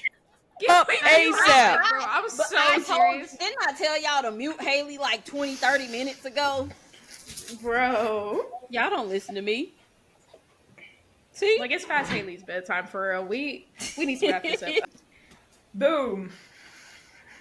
But yeah, there was the LA Knight Drew McIntyre segment with Jacob that led into the match with LA Knight and Drew McIntyre. Who give a fuck for real? Like, LA Knight don't need no more title opportunities. Drew McIntyre was definitely present. But Damien, you know, I'm at my wit's end with y'all. Like, Y'all. he was present. Like, I feel like that's me being nice. I didn't call it a stinker this time. He was at least there. you might as well. Okay, Well, you stinker. know. And then Damian Priest showed up until the match ended in disqualification. Real so people. that's Real people, dog. Real people. We just gonna put that I ain't got nothing to say. I just was glad to see Damian Priest. I'm so sorry. I ain't give a fuck about that match, but Damian came up and I went, I'm tired of seeing LA Knight. I stand Yeah. by. I stand by. We should replace LA Knight with Jimmy Uso in this feud. Because why is LA Knight still here? Dog, you have lost that title twice. Go find you some more business. You should not be here. I don't want to hear that, oh, well, he still had a rematch. Man, 98% of the people don't get rematches anymore. Fuck that. Get him out of here. He's not wanted nor needed. Thank you. And he's losing clean each time. It's not even like it was a disqualification. No, he lost clean both times. It's enough. Oh. And he just kept coming out. And, like, mind you, listen. If you've watched or listened to previous episodes of the Femme Slam podcast, you know that I actually enjoy LA Knight. In this very moment, I just wish he was gone somewhere. I just really did. He came out and I was like, like, it's just, bruh, it was just so much. It was, I don't know. And then he just kept talking and talking and talking and talking and talking. And I was like, okay, so, like, can we just, like, not include him at all? Because, like, part of me was like, when he came out talking about how he wanted the United States Championship, I, like, yelled at the TV in the same key, in the same tone as Jimmy Uso. I was like, you lost. You lost. Like, let it go. So, yeah, that's now what we see that being a fatal 4-way match happening at Backlash? I just need LA Knight to take a break. It's time for your break. Him in them damn Timberland boots. But Oh God. brother, yes sir. But that was it, really. Outside of the TLC main event that should have been on the fucking WrestleMania match card. Honestly, with as good as it was, it should have been night 2. Yeah. With as good as it was. Or it could have been on night 1 and they could have just took the Grande Americano match out and took out the War Raiders versus New Day match. They could have took both of those matches out and gave the men on SmackDown the allotted time to ball out. Because when I say them folks was balling like they ain't never balled before out there Friday night, my word. If I don't do My nothing, I'm a goodness. ball. Like, if anything, I really do hope that this opens up Triple H's eyes and let him know that SmackDown tag team division deserves more shine and light and spotlight and attention. Everything that you can give them folks, they deserve it. On a PLE, moving forward. Ain't no more of that after SmackDown, next week on SmackDown type shit. I need this next week on Backlash. That's what I need to hear. Honestly, truly, at a PLE. Because the fact that we just don't see it, we don't get them on PLEs at all. It's nuts to me. Nuts to me. I'm tired, and to be honest, I'm tired of seeing the New Day. Break them the fuck up. I'm tired of seeing DIY too. I've had enough of They're them. a success. They are a successful version of A-Town Down Under to me. Well, you're not lying. Don't make that face today. I mean, Speaking of, why aren't they broken up yet? Look, Lord the New Day knows. at this point, is A-Town Down Under if they actually won. Thank God it's a New Day. Which one is Grayson? Kofi without that mustache. Kofi? Kofi is Grayson, bro. I need Xavier Woods. I need Xavier Woods on his own, and he should have been winning his first IC championship. The fact that they got this man stuck with Kofi again after teasing them splitting up and talking about how Xavier hasn't won a singles title in the WWE and how he really wanted that for himself so bad, and he's just stuck in this damn tag team division. Please free us from the shackles of the New Day. Thank you. I just can't do it no more. I just can't. Oh, Femme Slam. I just can't. I'm ready to see it end. But what are your thoughts on the also, TL? I just want to say shouts to the guy that gave Montez Ford his leg. Yeah. That was nuts. And then, I've heard, lend a helping hand. I have never heard lend a leg. However, well, it's for a good cause. That I need to remember that spot for the rest of my life because that's Joe just crazy. Tess on commentary too. He's so good on commentary. Hey, He came out the gate like TLCPL. Like, dog, how'd you come up with that like that quick? Like on the fly. shit was crazy, y'all. That match blew me away. It pissed me off, obviously, because they weren't on the Mania card. But man, if every single one of those men didn't deliver, I know they sore as hell right now. But like, thank y'all, thank That you. spear Angela Dawkins took off saved of that SmackDown. ladder. Ooh. Y'all single-handedly saved SmackDown because that shit was not. And Zelina, because like we love Zelina in this household, but like the rest of that show. Good night. But shouts to the tag teams. Yeah. hey, you know that one reaction meme with that one dude's. My bad. You know that one reaction meme of that one dude that's asleep on Instagram Live, and he's. that was me until Zelina Vega won the title, and I was like, oh, I'm up. And then afterwards, after she walked to the back, I was like, and then the TLC match happened. I was like, I'm up. And I was up the entire time. Loved it. You didn't watch Yes, the sir. Fraxium match though? That was a good match. I did watch that match. I did, but Yeah, Fraxium is so good. it got lost in the mix of a sleeper show. You feel me? Yeah. Mm-hmm. It was a great tag team match. It was a fantastic tag team match. A beautiful debut for both of them. Congratulations to them for both. I What thought they were happened going to in the go main Raw. event? What happened in the main event blew everything out of the water that night, and nothing else mattered to me after I saw that, bruh. After I saw that match last night, nothing else mattered to me. Dawkins spearing That was Gargano insane. off the fucking It was like title. Edge. Edge and Jeff Hardy did that spot, right? Yeah, and then Gargano hitting Sabin with the chair while the chair was wrapped around his neck and the chair did the spin. That was probably one of the most chaotic ass matches.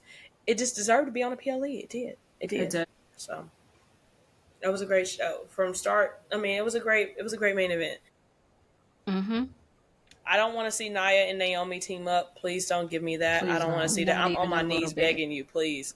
I'm Girl, begging you, please. I'm When I on say my that Nia knees. Jax will fucking ruin whatever Naomi got going on, I mean it. I do. Shout I'm just out not Malcolm. interested.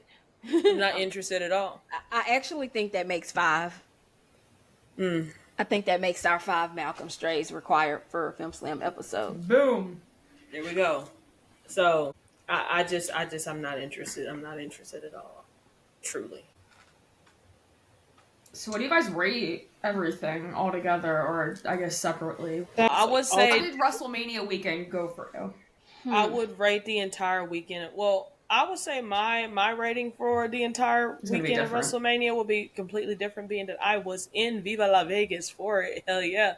But y'all can go first. I would rate Mania as a whole, I like a 7, but I would rate night 1 like a 8.5 and night 2 like a 0.5 because I didn't really enjoy a lot of night 2, to be honest with you. That's just how I feel. The Mania after Raw, I'd give it like a 9, and then SmackDown probably like a 7. My fetch is that I think that they're gonna. I'm afraid about the Nia and Naomi thing, truthfully. And also, I just don't like Dwayne's actions this week. Just what he said. And Travis Scott Travis Scott is my fetch of the year, so there's that. If I was rating WrestleMania as a whole, I'd probably give it a 7, and it only gets such a decent score for the 2 triple threat matches and Dom winning and Jey Uso winning. You take those 4 things away, and like Mania would probably be like a 3. So yeah, that's what I got. I'm gonna give it a 7.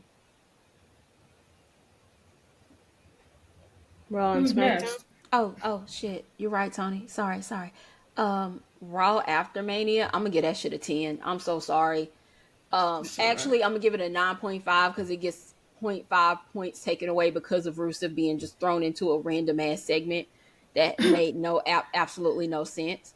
SmackDown as a whole gets a 6, but that main event gets a 25. Mm-hmm. Mania as a whole gets 5 big booms. Haley gets a 6.5. 1 gets a 4. Night 2 Night 1 gets a 4. Night 2 gets a 5.5. That's some Steiner math right there. How's that equal a 6? Well, 5.5, 4 point, around 6, yeah, around there. Yeah, Raw After Mania 9, SmackDown 7. Janae gonna rate it 1,000 for Dom winning. I think. If I was able to keep my rating for night 1 in check, given what I got in the main event, you could keep yours in check for Dom. You could back up a bit. So Mania as a whole, to me, was a 6.2. I feel like night 1. Random ass number. Night 1 is a 4, 3.9, and a half. And night 2, 10. And then we have the Raw After Mania, right? What? The Raw After Mania. I don't care. It's my rating. Is it not my rating? Is it your rating, Tony, or is it my rating? Okay. So the Raw After Mania. 10. Dominic Mysterio retained his title. 10. Then we go to SmackDown. Tonga Loa was not there. The match was really great. I give the single main event match a 10. I give SmackDown a 2. Okay. You know what? Then hold on. I go back. Oh, God. Night, here you go. Because if we just, listen. Night 1 for the main event, I'll give it a 10. The rest of night 1 gets a 4. That's the only change I'll make. Since we just doing anything.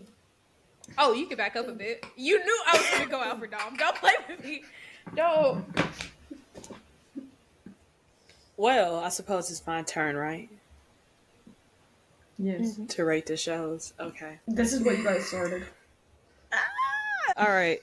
So, as you guys know, I was the only Femmeline member outside of Mads that was in Vegas for WrestleMania week. I was there till Lucky Tuesday.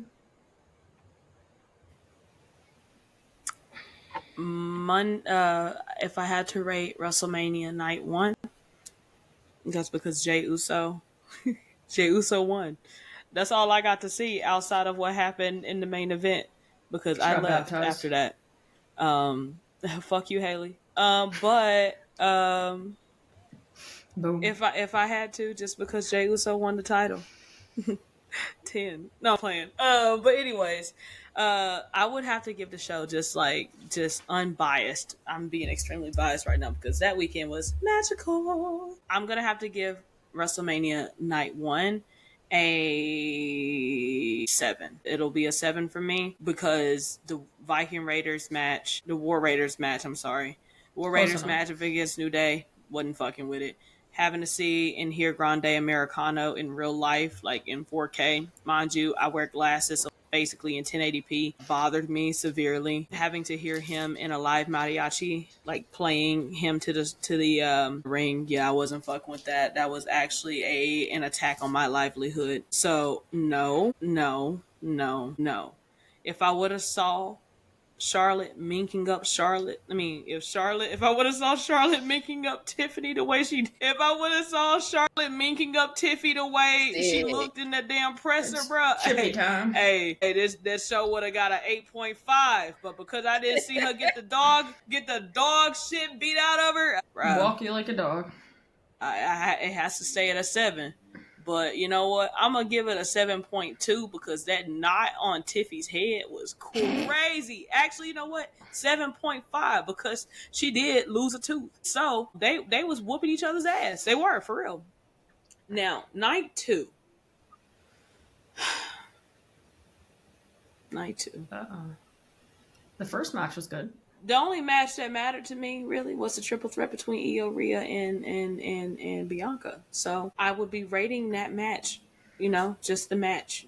The night doesn't exist to me, but that match does. A 10. And they get their 10s. And mind you, they were the only match out of the entire weekend. They got a 5-star, I believe. What? I mean, it was Dave Meltzer. Let's just. You are such a damn hater. Anyways, I'm a Dave Meltzer. I don't like Dave Meltzer either. It's okay. I understand. I don't care for Dave Meltzer either, but he was right with that one thing. Anyways, because it was Bianca, Rhea, and Io. He got something right for once because that was a fantastic match from start to finish. He gave Tiffany Charlotte 1.5 stars. That's real. That's real. Ain't nobody fault but their own. But that build was ass. That build was ass. And did they get out there? Did they get out there whacking the shit out of each other like that? Good God. That ass whooping. They thought that ass whooping was gonna make up for how that build was. No, sorry, Bob. Did not. No. It did not. But hey, seeing them folks get the Sonic rings knocked out of each other, I didn't see it, but I did see clips. Anywho, great. The Monday Night Raw After Mania 10. Just flat out 10. No notes at all. Now, as for that Friday Night Smackdown, the entire show did not exist to me outside of the TLC. Them Belairs are really doing some things over there. The Fords, my bad. the Belairs. Yeah, HB Tez, bro. Shout out to HB Tez for real. Oh yeah, that was dope that he did that. That is a. I'm gonna have to give that a 20. I'm gonna have to give that a 20. Booms. No, that's gonna be a 20 though. Mm-hmm. Fantastic WrestleMania week. All of it, including WrestleMania After Dark. That was great. The partier in me got the party for the first time in over a year and a half because your girl used to be a clubber. And so that was great. Being able to be out there with that. I got a picture with Jimmy and Jay they were smacked out of their fucking minds. But it's okay. It's okay. I was too. I pulled up on the same energy they was, drunk as hell. Cause like we all was celebrating. In the club, we all fan. Wale Mania was great. If you guys didn't know, Wale Mania is officially over. It's done. It's no more. Why? Wale said he fell out of love with it. I feel like it might have had something to do with the WrestleMania After Dark situation. Yep. But because if anything, the WWE could have for sure sponsored that rather than create their own party when there's a party that's happening and has been happening for the last 10 years. But that's neither here or there. So Wale Mania was great from start to finish. I got to see Jeff Hardy live. He was there. I got to see Jay again, Naomi cussing her ass off. You know what? Jay and Naomi are like, you could tell them folks are siblings because my God, the way them folks were cussing. It was like they just learned new cuss words. It's like they found out what the word fuck was and just ran with it, bruh. Just ran with it. And honestly, I love that for them. Yeah, love that for them.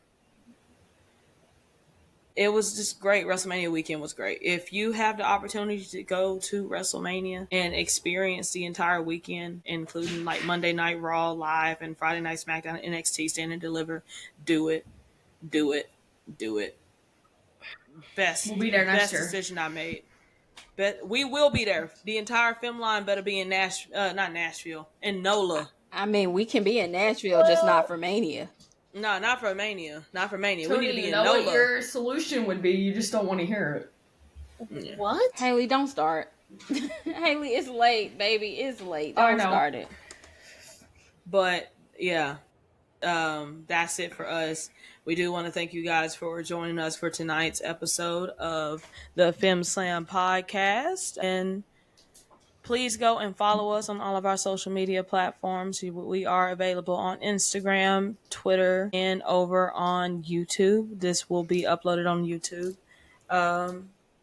Follow us all on our respective Twitter pages if you don't already, and follow us over on Instagram as well. Say what's up to us. Talk to us a little bit if you want to, if you fuck with us at least. And we will see you guys in the next episode, and that's by orders of the Femmeline. Bye. Boom. Bye.